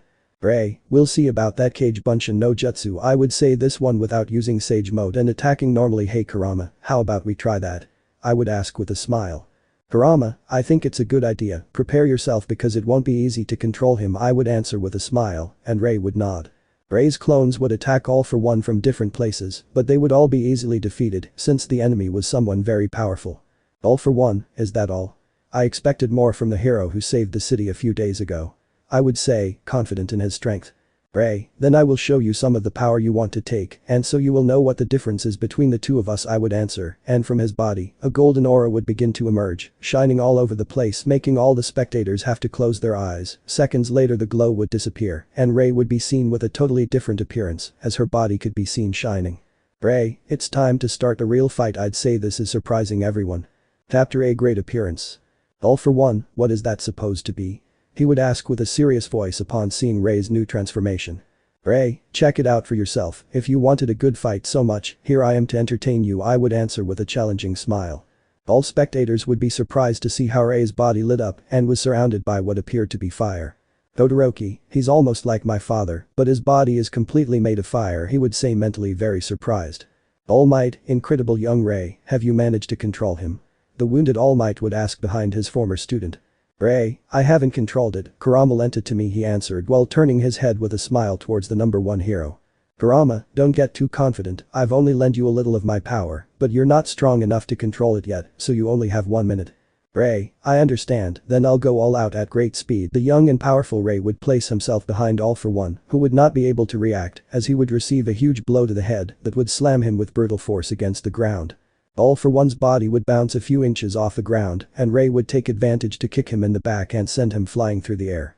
Audience, wow, Ray is really beating him up, he would scream with great happiness and the whole audience would start supporting him. The black-haired boy, when throwing All for One, would look at All Might for a second and the blonde would also look at him and then Ray would jump to continue attacking the enemy. All Might T. I have to prepare myself, I have to give all the power I have left to deliver this blow. Ray counts on me and is fighting for me, and I will not let you down, young Ray, he would say, mentally starting to concentrate all the power he had left of One for All in his arm. Ray, having jumped to Asia All for One, would give him a great kick that would make the enemy spit a lot of blood. Then he would get on top of him and, putting both hands together, would give him an incredible blow to the stomach that would send All for One to the ground again. All for One, how is it that a brat, how can you do this to me? He would ask, lying on the floor bleeding. Ray, you are very injured, since before our fight my victory was assured, you were seriously injured by All Might and I only had to give the final blow, but it seems I will not be able to give you the last blow, he would say, while his transformation disappeared. Kurama, your transformation time is up, you're just as stupid as Naruto, you don't deliver the finishing blow, and you just talk, I would say something angry. Ray, don't worry, I was just a distraction, so the real hero could do his job, I would answer exhausted. Ray's body would fall to the ground completely without chakra and fainting, everyone seeing that would worry and would see how their last ray of hope disappeared. All for One, finally, that transformation was only temporary, you are only good for giving me that immense power that you have inside you, victory is mine, he told him as he stood up looking at the fainted king. All Might, don't even think about it. All for One, upon hearing that voice, would turn around and see the mighty All Might in all its glory. Finally, the most powerful enemy had been defeated by the greatest hero that had ever existed in history, but with that he took the last drop of the powerful One for All, but All Might would say a few words to the camera that the unconscious king would hear. All Might, next it's you, being heard by everyone, and a boy who was watching everything from the cameras would feel that those words were for him and would get so emotional that some tears would come out. The next user of the powerful One for All was ready to take the place that once belonged to the strongest and most incredible hero that ever existed. In a very far away place, Izuku was still waiting for the return of his two companions who had said goodbye to their families, but several minutes had passed and it was getting dark, but there was a moment when Izuku felt chills. Izuku, what could that have been? I hope you are safe, comrades. Minutes later the two boys would arrive ready for their new adventure. Sorry Izuku, it took me a while to explain it to my parents, he said laughing while touching the back of his neck. Bro, I forgot where I left my best two swords and I was looking for it, I would answer with a serious voice. The two boys, upon hearing that, would feel a drop of water fall down their foreheads because of the excuse that was invented, and so the adventure of the three would begin. Hey Izuku, where are we going first, I would ask since I didn't know where they would start. Izuku, we will return to the place where I was trained, we will probably meet the four guys who were with me and want to kill me, but we will have to go, there we will find out everything about what is happening to the world, I would answer, and the three would start running out of the city and heading to the enemy's hideout. A few days would pass and Ray, now healed, would continue his training with Kurama in order to control more of this powerful beast's power in case something bigger than All for One appeared, which was most likely the case. Finally, Izuku, and Ro would manage to reach the place where the protagonist had been training for months, but they would notice how everything was dark and they didn't see anyone. Izuku, it seems that those four have left since this place was no longer useful to them, I would say, but among all the darkness a silhouette would be seen in the distance, the three young people would be on guard and the shadow subject would begin to approach them through a corridor. Izuku, who are you? He would ask and a light would turn on and the old mech would be seen who had two swords in his hands and looked totally different from the one he had before. Mech, I have been ordered to stay here in case you ever returned, apparently it was okay to stay here, it's time to end this Izuku-kun, the old man would tell him with a very serious voice. Izuku would be on guard, but Ro would smile and stand in front of him looking at the guy, and the two would be on guard. Bro, I told you that anyone who carries a sword in his hands will be mine, this poor old man will be my first victim of the trip, he would speak with a smile. Mech, it seems you've made new friends, but I won't let you escape from here, he would tell him, attacking him at high speed, but Ro would get in front of him, blocking the attack with his two swords, seeing an incredible clash.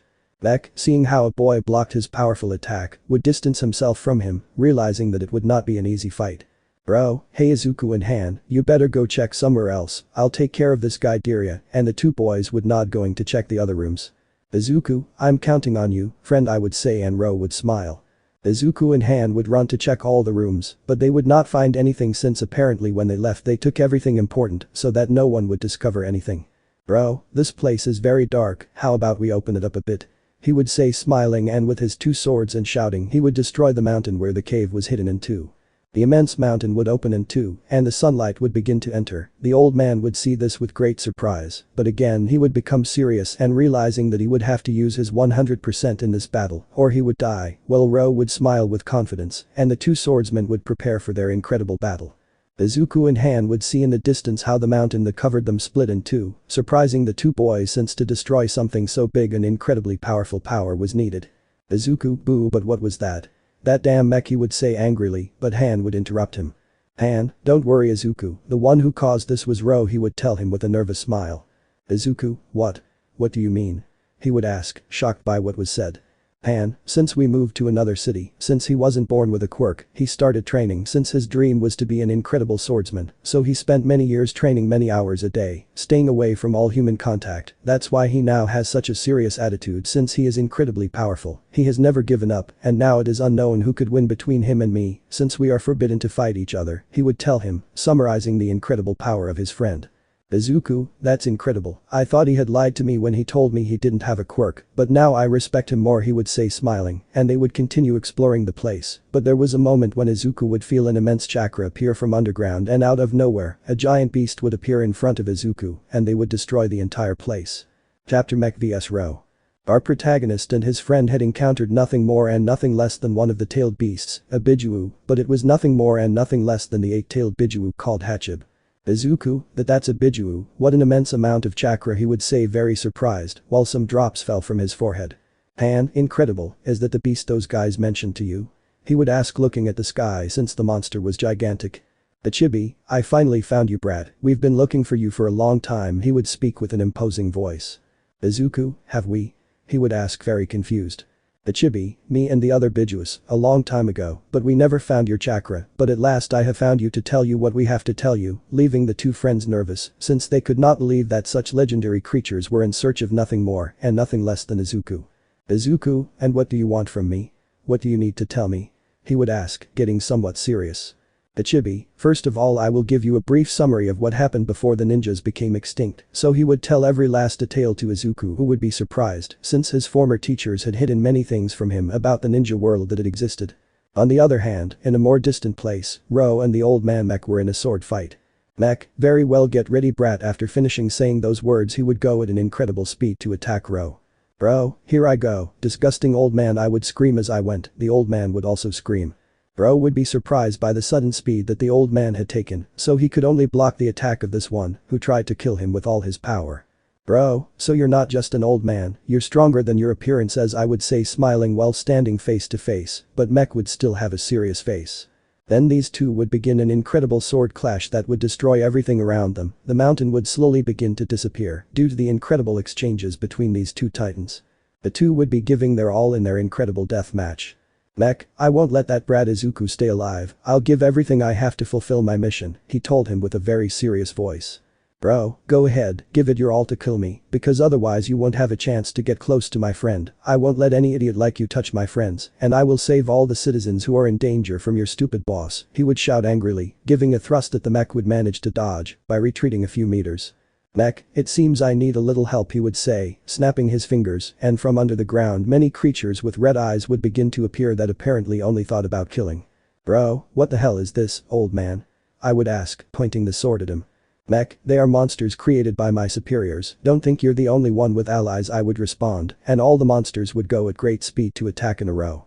Bro, it's time to end all this once and for all. 1000 blades technique, he would whisper to himself and begin to easily destroy all the monsters that approached him while slowly walking towards the old man.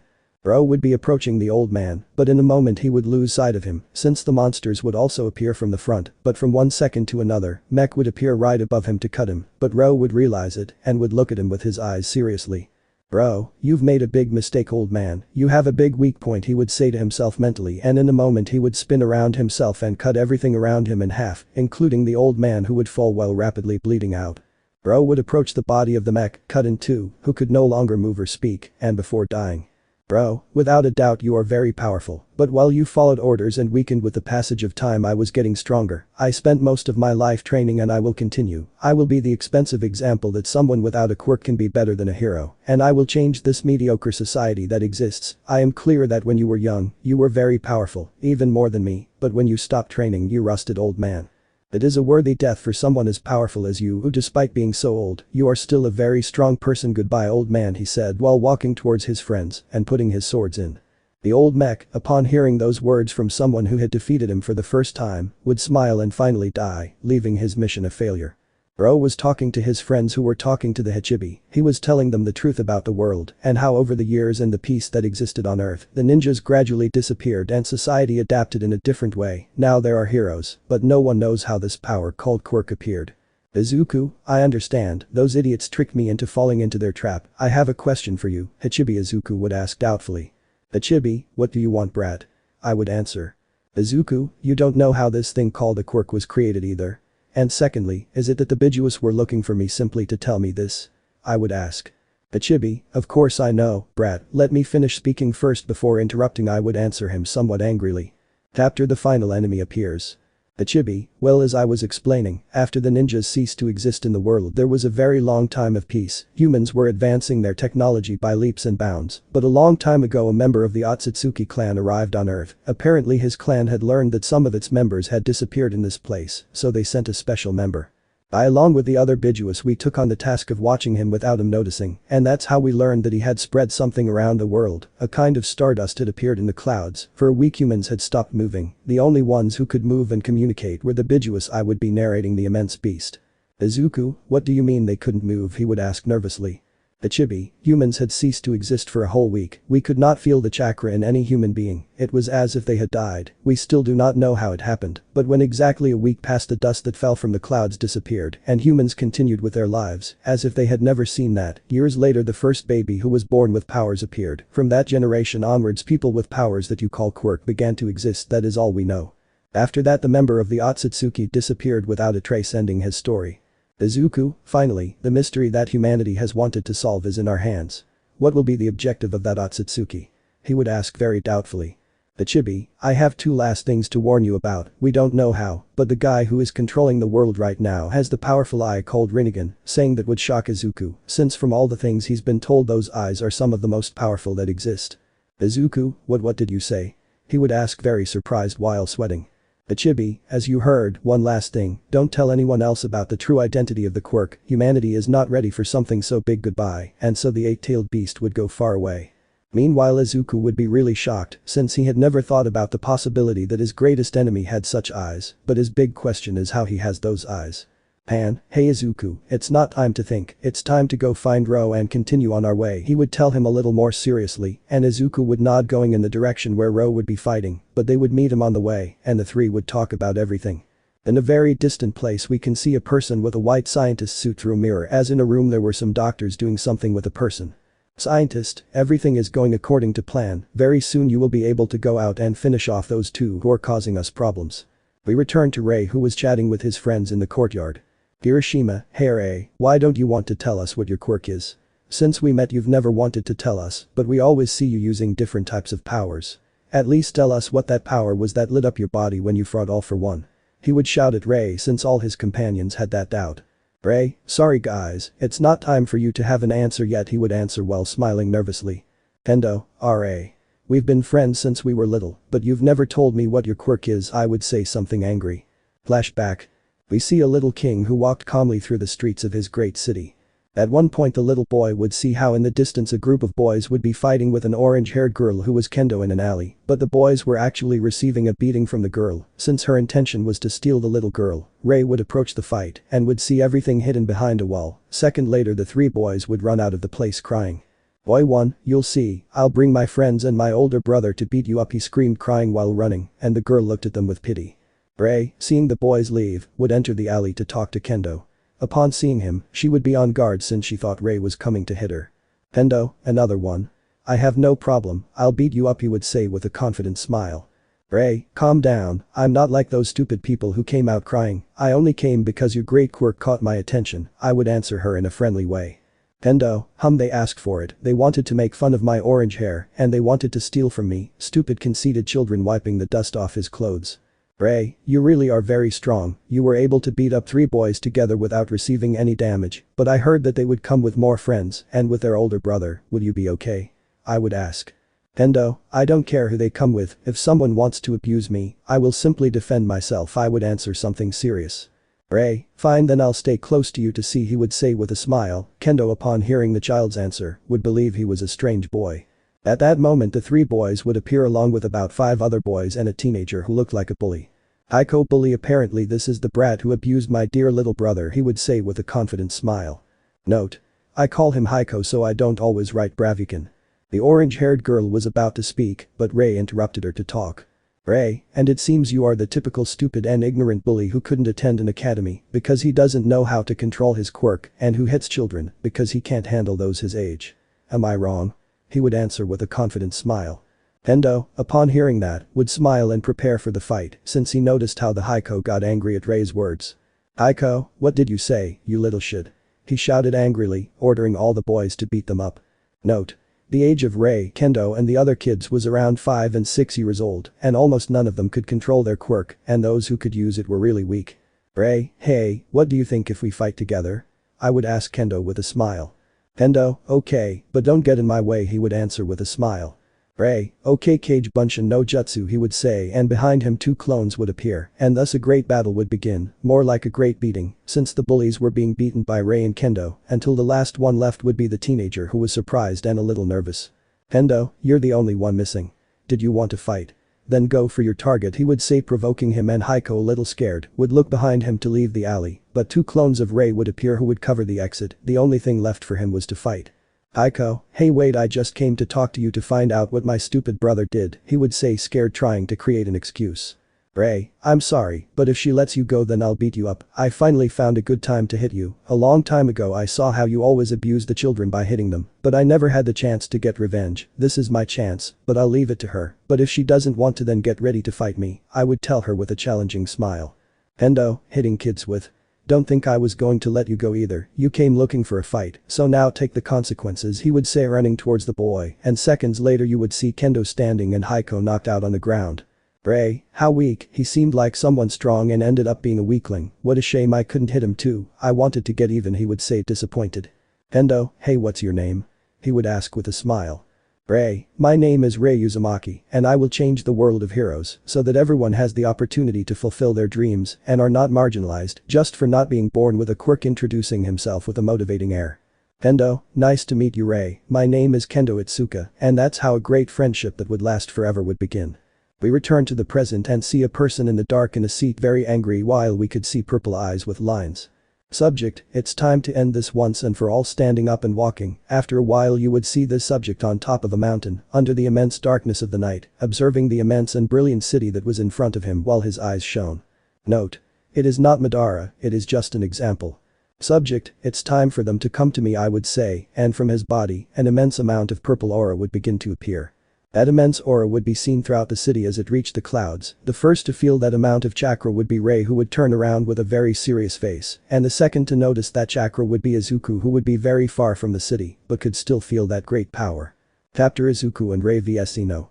The enemy had finally made its presence felt.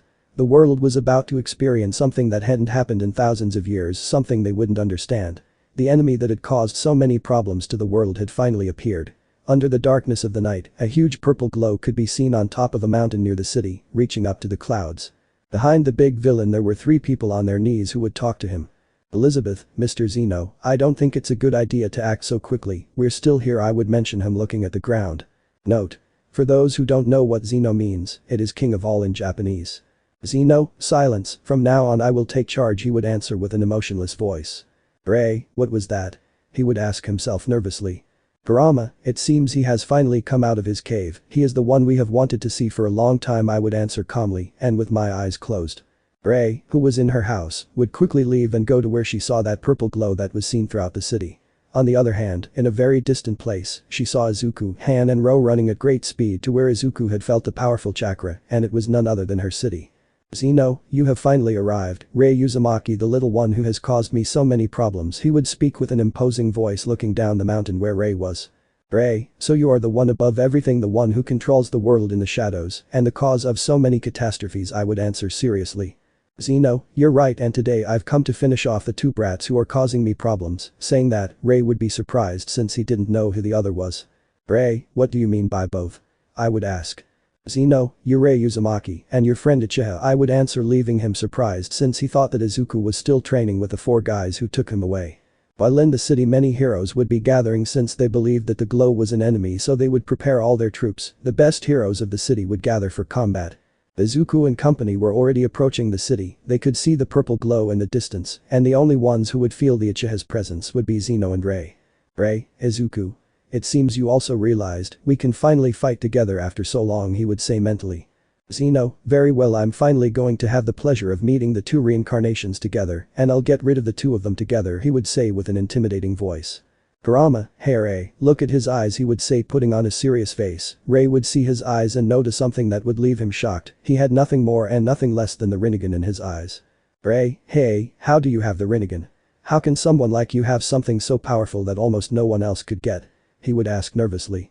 Zeno, I'll tell you if you manage to defeat me, it's time to end this, he would answer, and moving to the side, since Izuku had arrived and had attacked him with a Chidori, mocking Elizabeth, Kansas and Hayden, since they had not noticed the Uchiha's presence. Izuku, as he passed by, would stand next to Rei, who was surprised since he hadn't noticed the black-haired man arriving so quickly. Rei, nice to see you again, friend, he would answer with a nervous smile. Izuku, it's a shame we meet again in this situation, he would speak with a smile, and the two would see Zeno who was looking at them. Hayden, that bastard, we couldn't sense his presence, he would say angrily, standing up. Hayden, we'll take care of Izuku, we know how to fight, he would say with a friendly smile. Han, don't even think about it, appearing behind the three subjects having been hiding in the forest that had. Elizabeth, so you are the ones who finished off the old man with the mech, don't feel strong for finishing off an old man, besides there are three of us, and two of you, I would tell them with a confident smile, but someone would appear out of nowhere next to Ro, and they have. Bagada, don't trust yourselves, I'm still there, appearing out of nowhere, scaring everyone present. Ainz, who the hell are you? He would ask angrily. Ro, you are the powerful hero that Izuku mentioned to us, see. Tagada-san, he would say with a friendly smile to our dear hero.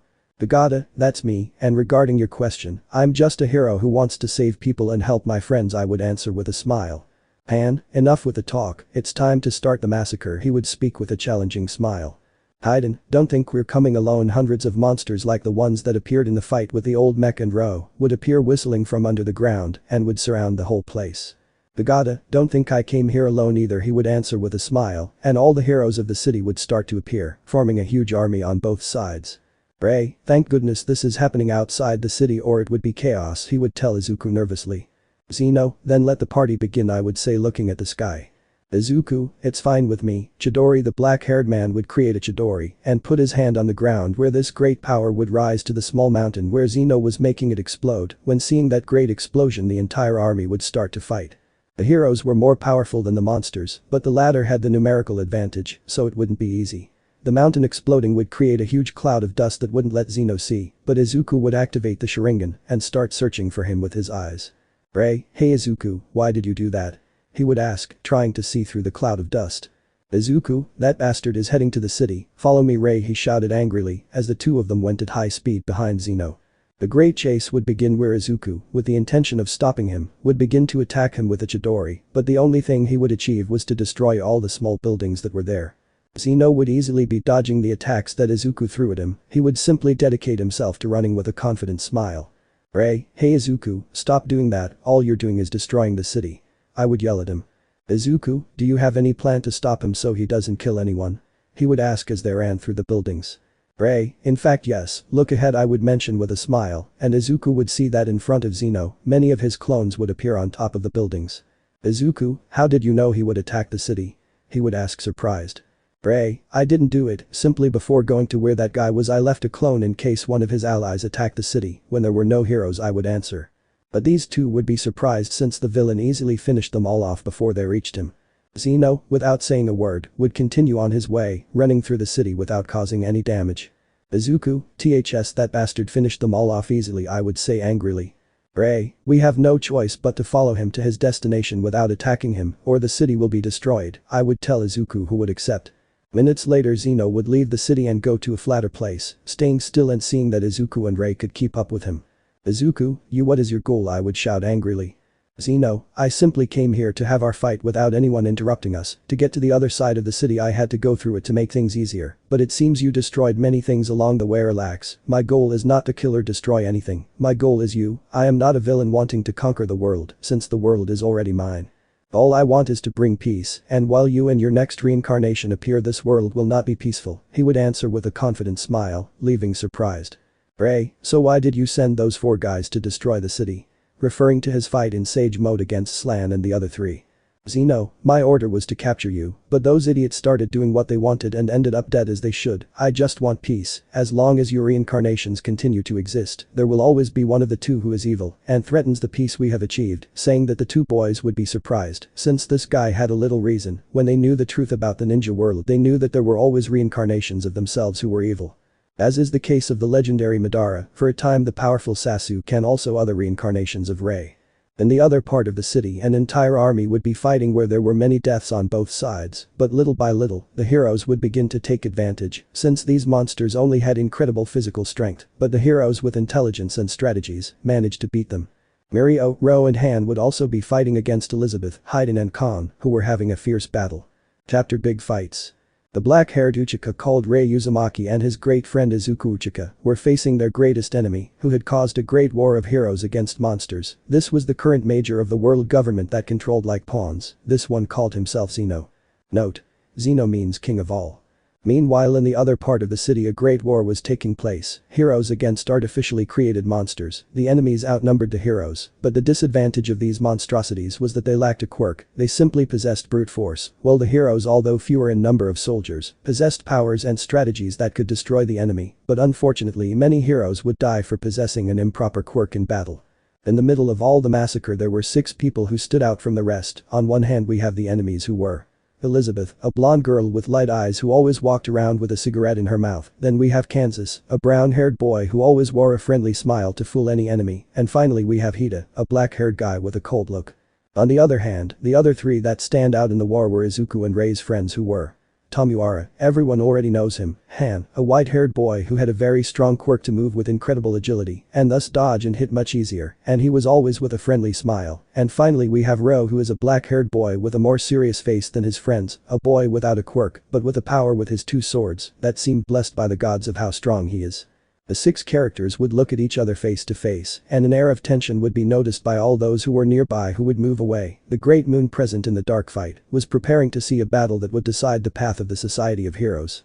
The first to attack would be Elizabeth, who would throw a punch at Mirio, who would manage to activate his quirk in time, and Elizabeth's punch would eat the floor, destroying it and creating a large crater of about 10 meters. The other 4 would move away to begin their battle. Hayden would launch himself against Ro using his quirk. Quirk. When hitting the air it would attack the enemy. It is incredibly powerful, since the wind is everywhere. Example. By launching that powerful attack against Ro, he would begin to cut all the wind shocks approaching his enemy with his 2 swords, and the last pair would be Ken against Han.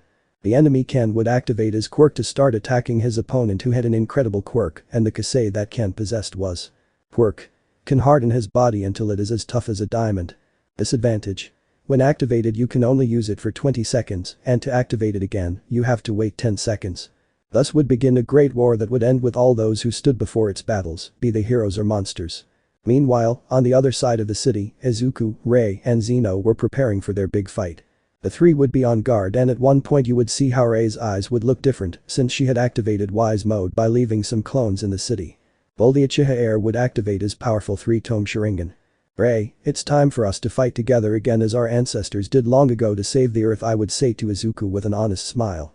Izuku, let's go all out and make this guy pay for everything he's done to us. While they were preparing for their fight. A few seconds would pass and a deep silence would be heard, and the first to attack would be Ray, who would quickly create 2 clones and would run after Zeno while Izuku stayed behind. After the truth about Zeno. Ray in Sage mode and Izuku with a Sharingan would launch into combat against the enemy who had a Rinnegan and incredibly powerful power, thus beginning a 2 vs 1 Jujutsu combat, hand-to-hand combat. Ray, hey Izuku, he would shout at him and his friend would nod. Ray would create 2 clones in the air and these 2 would jump and with the help of the clones, they would launch themselves to attack him. Zeno, it looks like they trained a lot to get this level of chakra while dodging and attacking with a small smile. Izuku, you're right, but it seems you don't want to use all your power, I would answer the enemy who, together with Ray, would have a great combination even though they have never fought together before. While these 2 fought together, it would look as if Naruto and Sasuke were fighting together again, but it wasn't them, but their reincarnations.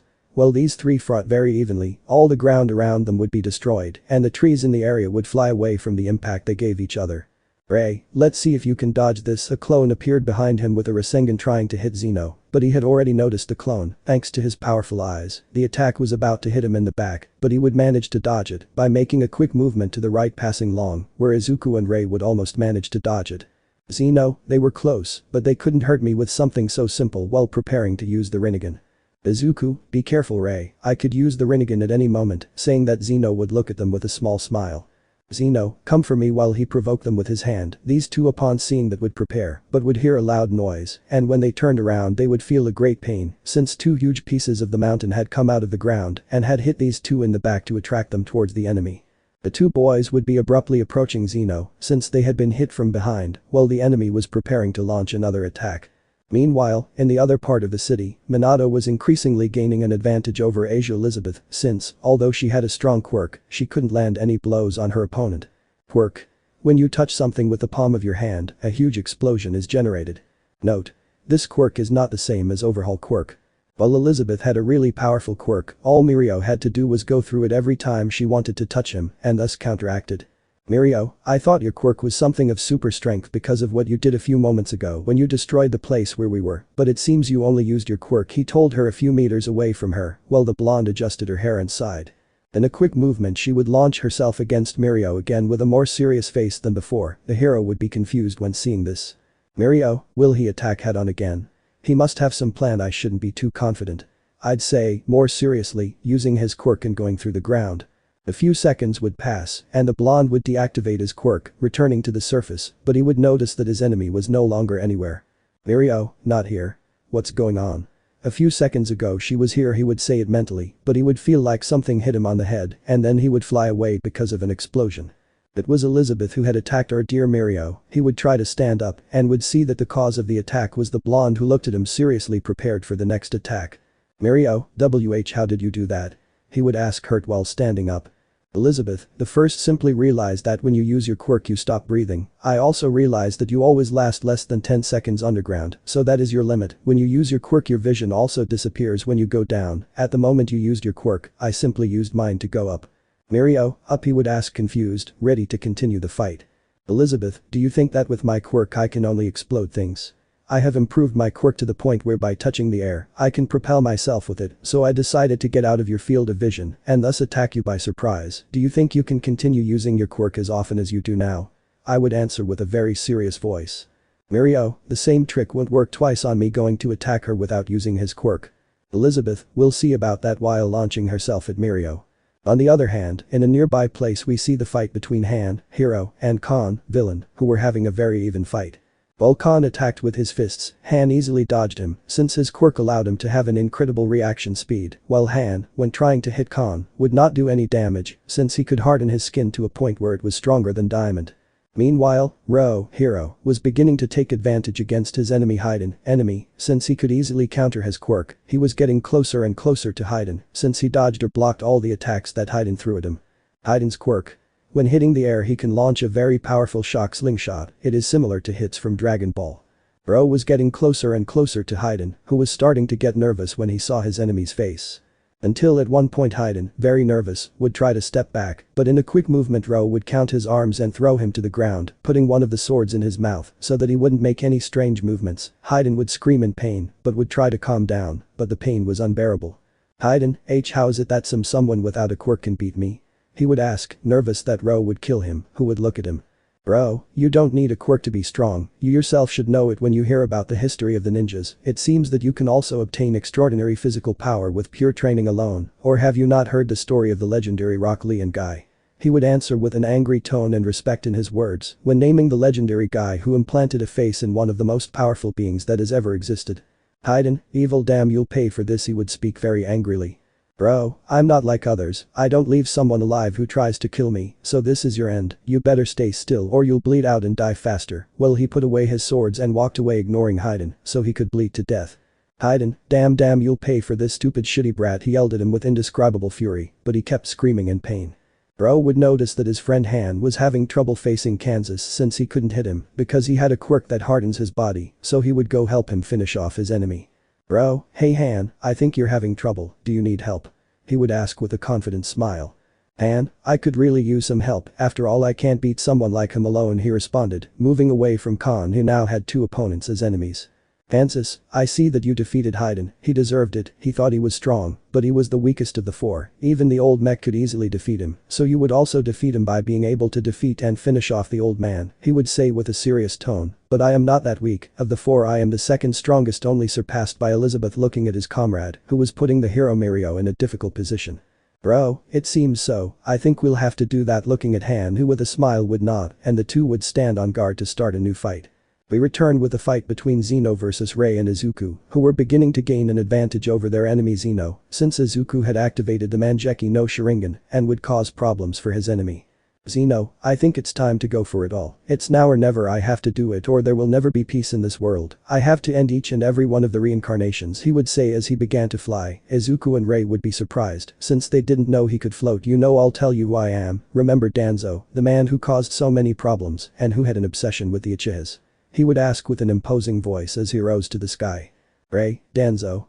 What do you have to do with him? He shouted angrily. Zeno, it just so happens that I am one of his parents, saying that the two boys would be surprised since they were never informed that Danzo had children at this moment. They will be surprised since they never knew that man had a son, but it is something normal. Nobody knew since Danzo had many children. He did not want his blood to be wasted. As the decades passed, the day came when I was born, but something was different in me. When the government learned that someone new was born with the same blood as that man, they took me with them just like they did with all the other children who were born with Danzo's blood. The government's objective was to implant these eyes, but for thousands of years, none of his descendants could even withstand the power of these eyes. But I was a special case. Not only did I manage to endure, but with training I was able to control it. Since I was born with some of the Uchiha DNA that he had implanted a long time ago, that's how I rose to the status I am at, and now I'm here to end this once and for all. After saying that, the two boys would be speechless. Zeno's eyes would begin to shine, and the earth would begin to shake, beginning to create immense holes in the ground, more specifically 8 from where the Bijuus would come out. Izuku, but what? He would say very nervously while a drop of sweat fell from his face. Rei, look at his eyes, it seems they are being controlled by him, he would tell his friend who would look at the eyes of the Biju, and they would have the Rinnegan. Izuku, it's time to end this story once and for all, or my mission will fail while flying and looking at them seriously. Chapter The end is near. The whole city was beginning to shake. Everyone from outside their houses saw on the outskirts of the city how 8 giant monsters emerged from underground, causing terror to anyone who saw them. Spectator, what's happening? They asked while many people watched in the distance, terrified. Rei, how could he do that? Looking scared. Izuku, evil damn, watching seriously as a kind of rays began to come out of the bodies of the Bijuus to Zeno's body, who began to increase his chakra in a beastly way. Zeno, you might be wondering, how can he control the Bijuus? Looking at them with a terrifying smile while stretching his arms. Zeno, the government has been trying to capture these monsters for many years, but no one has ever succeeded until I got these eyes. You know, Izuku, I heard from one of these that a few years ago they were looking for you, but they have never found you. Why would that be? With a smile. By saying that, Izuku would remember when the Hachibi, 8-tailed Biju, told him that they had been looking for him for a long time, but that somehow they had never found him, and that he had not been able to contact any Biju for a long time. At that moment our protagonist would realize that the reason why he could not contact any Biju is because this guy had the other 7 under his command, and he assumed that the last one to be captured was the Hachibi himself. After the two talked, Izuku, damn, I'll free them all right now, he shouted angrily, activating the Mangekyo Sharingan to use his maximum power. Rei, hey Kurama, are you ready? It's time to put our training into practice. From inside, Kurama would nod, and the three would prepare for a battle that hadn't been seen for thousands of years. A few minutes ago, before the city began to shake, we returned with the war of heroes versus monsters. Bro, the Quirkless swordsman, was preparing to fight alongside his great friend Han against the enemy, who was Kansas, who possessed a very powerful quirk. Kansas, it's time to end this, or he will be angry, he would speak with a serious tone, starting to run towards the two boys, destroying the ground when he stepped. And, now at that moment the two boys would separate to the right and left respectively, dodging Khan's attack. Kansas, do they have a plan against me? I must assume it's something I shouldn't take lightly, but they only had a few seconds to plan it, so there's no problem, he would say mentally. Han, hey stupid goosebumps, let's continue with our fight. Ro won't get involved, provoking him to attack him, although he would obviously realize what the plan was about. Kansas, he's thinking of distracting me so the other guy can attack me from behind. What a simple tactic, he said to himself. I wasn't born yesterday, I know exactly what they're planning, but in any case, I shouldn't let him get separated, he said out loud, so the two boys could hear. The powerful Khan would focus on Ro and hit the ground, creating a large crack that headed towards Ro, who would jump away, but in a moment he would hear a voice right next to him and then receive a blow to the face. Han, I told you to come for me, stupid, jumping and kicking him, which would move him a few meters back. In a quick movement, Kansas would try to return the same blow to Han with a punch, but the white-haired man would manage to dodge it, causing the enemy's fist to go through the ground. Han, what did you think of my hit? Smiling while standing on top of his head. Kansas, you hit like a child. Quickly with his other arm, he would manage to grab Han's leg and slam him against the ground, making him spit blood. The hero would appear behind Khan and touch his back, creating electricity to hurt him, but it wouldn't even tickle him. The enemy, upon realizing this, would turn around and the hero would get scared, wanting to escape, but Khan would grab him by the neck and lift him off the ground, beginning to choke him hard to kill him, while still keeping his face serious. Han, damn, the plan just changed, he would say to himself. I have to save that guy, standing up quickly and trying to kick him again in the face, but this time the blow wouldn't move him. Hero, please help me, pleading as he started to run out of breath. Han, stupid piece of shit, let it go, this is a fight between you and me, he said angrily, and Han would send the almost dead hero flying. Kansas, you're right, now you'll die, approaching quickly and hitting him with such a strong blow that it would send him flying into the forest hundreds of meters away. All the monsters and heroes that crossed Han's path were seriously injured, and then Kansas would look at Ro to take care of him, but he would see him in a strange position. Bro, your skin is stronger than a diamond. Don't buck with me. You'll pay for what you did to Han, this is your end, idiot. Looking at him with a face full of anger and a celestial aura coming out of his body, he unsheathed his sword and launched an incredible attack, cutting Khan in two and splitting the immense mountain behind him. Note: the aura was of the 8 doors like the one Lee did against Gara, and he did it because when he heard of this technique he wanted to test it, and it was the first time he did it. All the warriors who were fighting would stop their battle due to what had just happened. An incredible power had just split the mountain in two, and everyone would realize that the one who did that was Ro, who would then fall to the ground completely unconscious, since it was the first time he had used the power of the 8 gates. Endeavor, that brat. 2 of 3 have already fallen, only the girl is missing, it's time to end this once and for all. Endeavor and many more heroes would go to help Mirio, who was beginning to be defeated by Elizabeth, who anticipated the blonde's movements, so between all the heroes they would begin to cause problems for Elizabeth, who had already defeated many heroes, but there were only a few monsters left, and the heroes were many, so she would escape thanks to her explosions. We return with Izuku, Rei and Zeno, who was already finishing absorbing the chakra from the Biju. Izuku had activated the Mangekyo Sharingan and would use the Susanoo, creating a giant purple warrior that would be seen throughout the city, and Rei would activate all her power, seeing Kurama's body.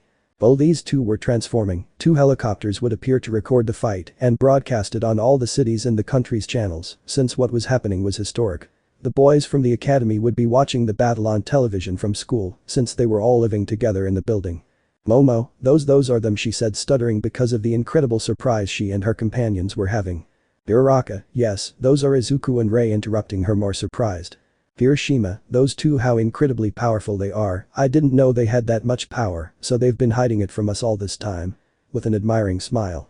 Luneta, those two are incredible, for the first time I will see them both fight together, this is a privilege, excited to see his friends.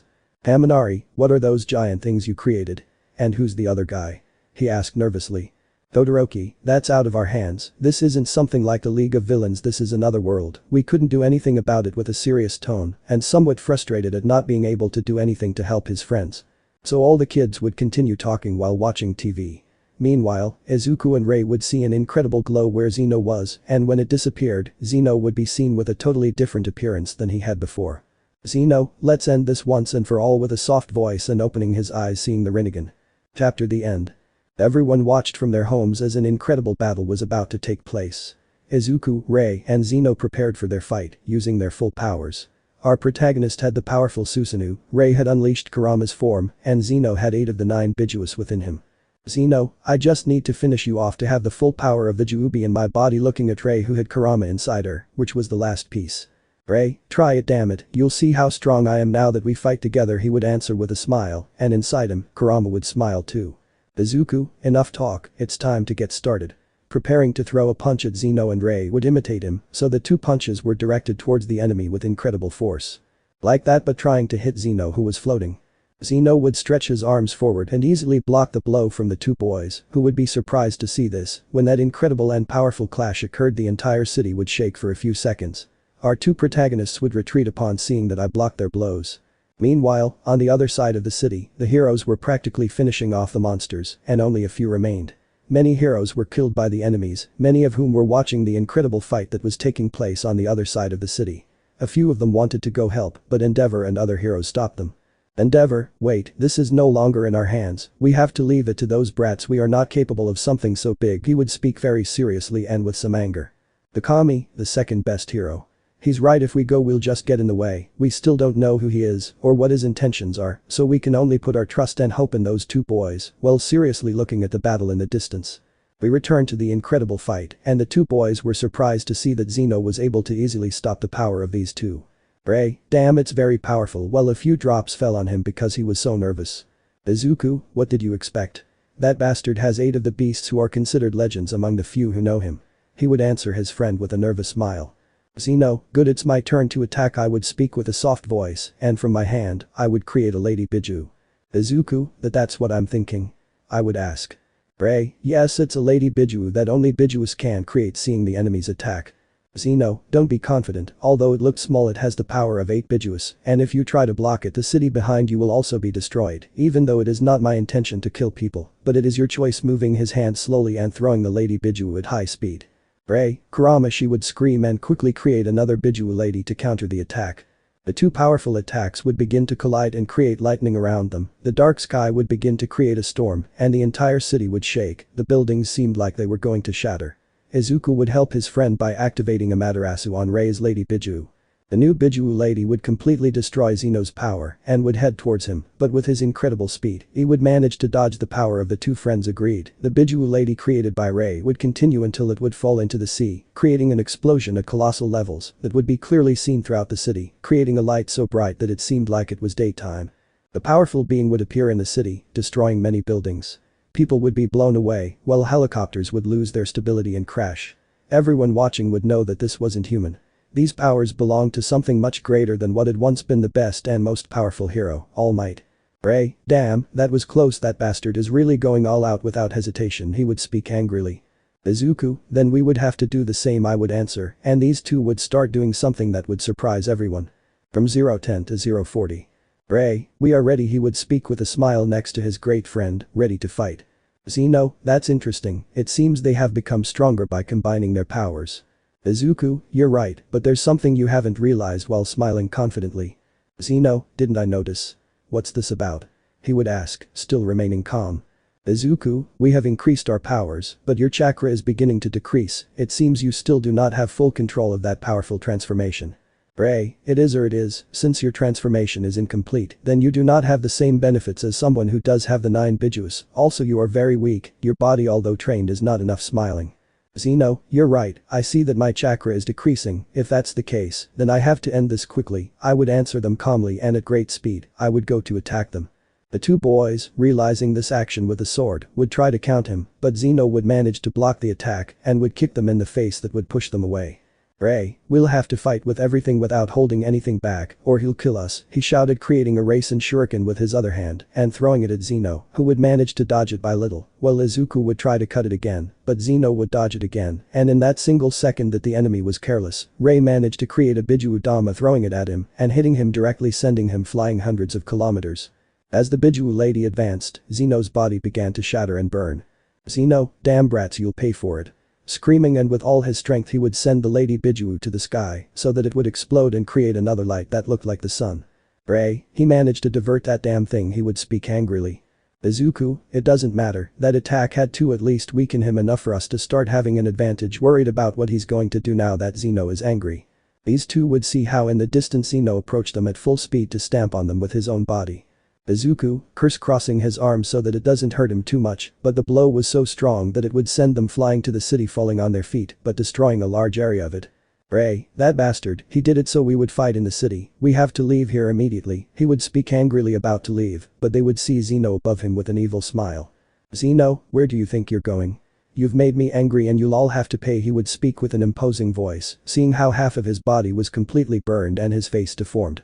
The whole city would panic as the fight would begin to occur in the city, and great disasters would be caused. All the surviving heroes would try to evacuate the entire city, but there would be great chaos. Izuku, wait, damn it, don't you dare do anything to the city, you said I wasn't going to kill people, I would shout nervously. Zeno, sorry Brad, but this is how things are now, either you save yourselves by escaping, or you stay and try to protect her, raising his hand and starting to create an immense Biju Udama to destroy the entire city. Ray, you'll pay me, you miserable one. He would shout at him angrily. Zeno, I'll send them to the other world right now, he would speak with a sadistic voice. The immense Biju lady was prepared and would throw it at the city to destroy it. Meanwhile Ray would also create a Biju lady by throwing it, but it was not enough, the two powers would collide, but Zeno's power was much greater. Izuku, damn monster, surrounding his friend's Biju Udama with Amaterasu so that it would have more power, but that would only retain it. In a moment from inside the Biju Ray would feel a hand on his shoulder, he would turn his face and would be surprised to see none other than Naruto, who would be looking at him with a smile. Ray, nah Naruto, he would speak surprised. Izuku upon hearing that would be surprised and would turn his face equally to see where his friend was looking, and behind Naruto was also Sasuke. Naruto, you guys can do it, don't let that guy get away with it, protect your loved ones with all your might, he would speak with a smile. Sasuke, hey Izuku, you're the only Uchiha left, don't let our blood disappear, I would talk to him anyway with a smile. Ray, boo, but how? We're not that strong, I'd say something sad. Naruto, that's what you think, but when we were your age we had the same power, so you can handle this, and more, I would answer them. The two boys, upon hearing that, would smile and refocus on the attack with great willpower. Izuku, we can do this, and the Susanoo would take out the bow with which he would aim an arrow surrounded by Amaterasu fire and would throw it at the Lady Biju, and the two powers would mix and become really powerful. Zeno, you damn things, you have ruined all my plans, Gritria, and the two Lady Bijuus would go straight towards Zeno, who would be completely pulverized, exploding the two Lady Bijuus. Finally, everything was over, the two boys defeated the enemy that threatened to destroy the city and millions of people. Ray and Izuku. Naruto, Sasuke turning to speak, but they were no longer there. Kurama, Naruto and Sasuke. I would ask seriously. Ray, hey Kurama, didn't you see Naruto and Sasuke here a moment ago? He would ask confused. Kurama, I haven't seen anyone but you, he would answer with his imposing voice. Izuku, and it doesn't matter, it seems it was just our imagination. We are finally finished with this, he would say with a smile on top of a building, deactivating the Susanoo, and Ray would deactivate the Kyuubi mode while dawn began to break and these two were seen as true heroes. All the people would begin to approach and would truly be heroes. Several days later, it would be seen how Izuku meets again with his friends Ro and those who were in the hospital. He would also meet again with his friends from the academy, and some would begin to cry with joy. The world from now on would look at them as true legends and heroes. The government personnel would be arrested, and the children who were trained would be returned to their families. The world would return to normal, and the government would be in good hands, but there was something that would make the boys of the academy sad. Izuku and Ray would decide to leave the city. The two boys spent several days thinking and came to the conclusion that if they stayed in the city, they would continue causing problems, since more villains would arrive to cause problems, so they decided to leave with Ro in hand to help other people, so these two would say goodbye to their friends and leave. Let me know in the comments below if you guys want the next part. Also check out my other video that has been shown and left. Thank you for watching. If you enjoyed this video, please like and share this video. And have a fantastic day. Bye.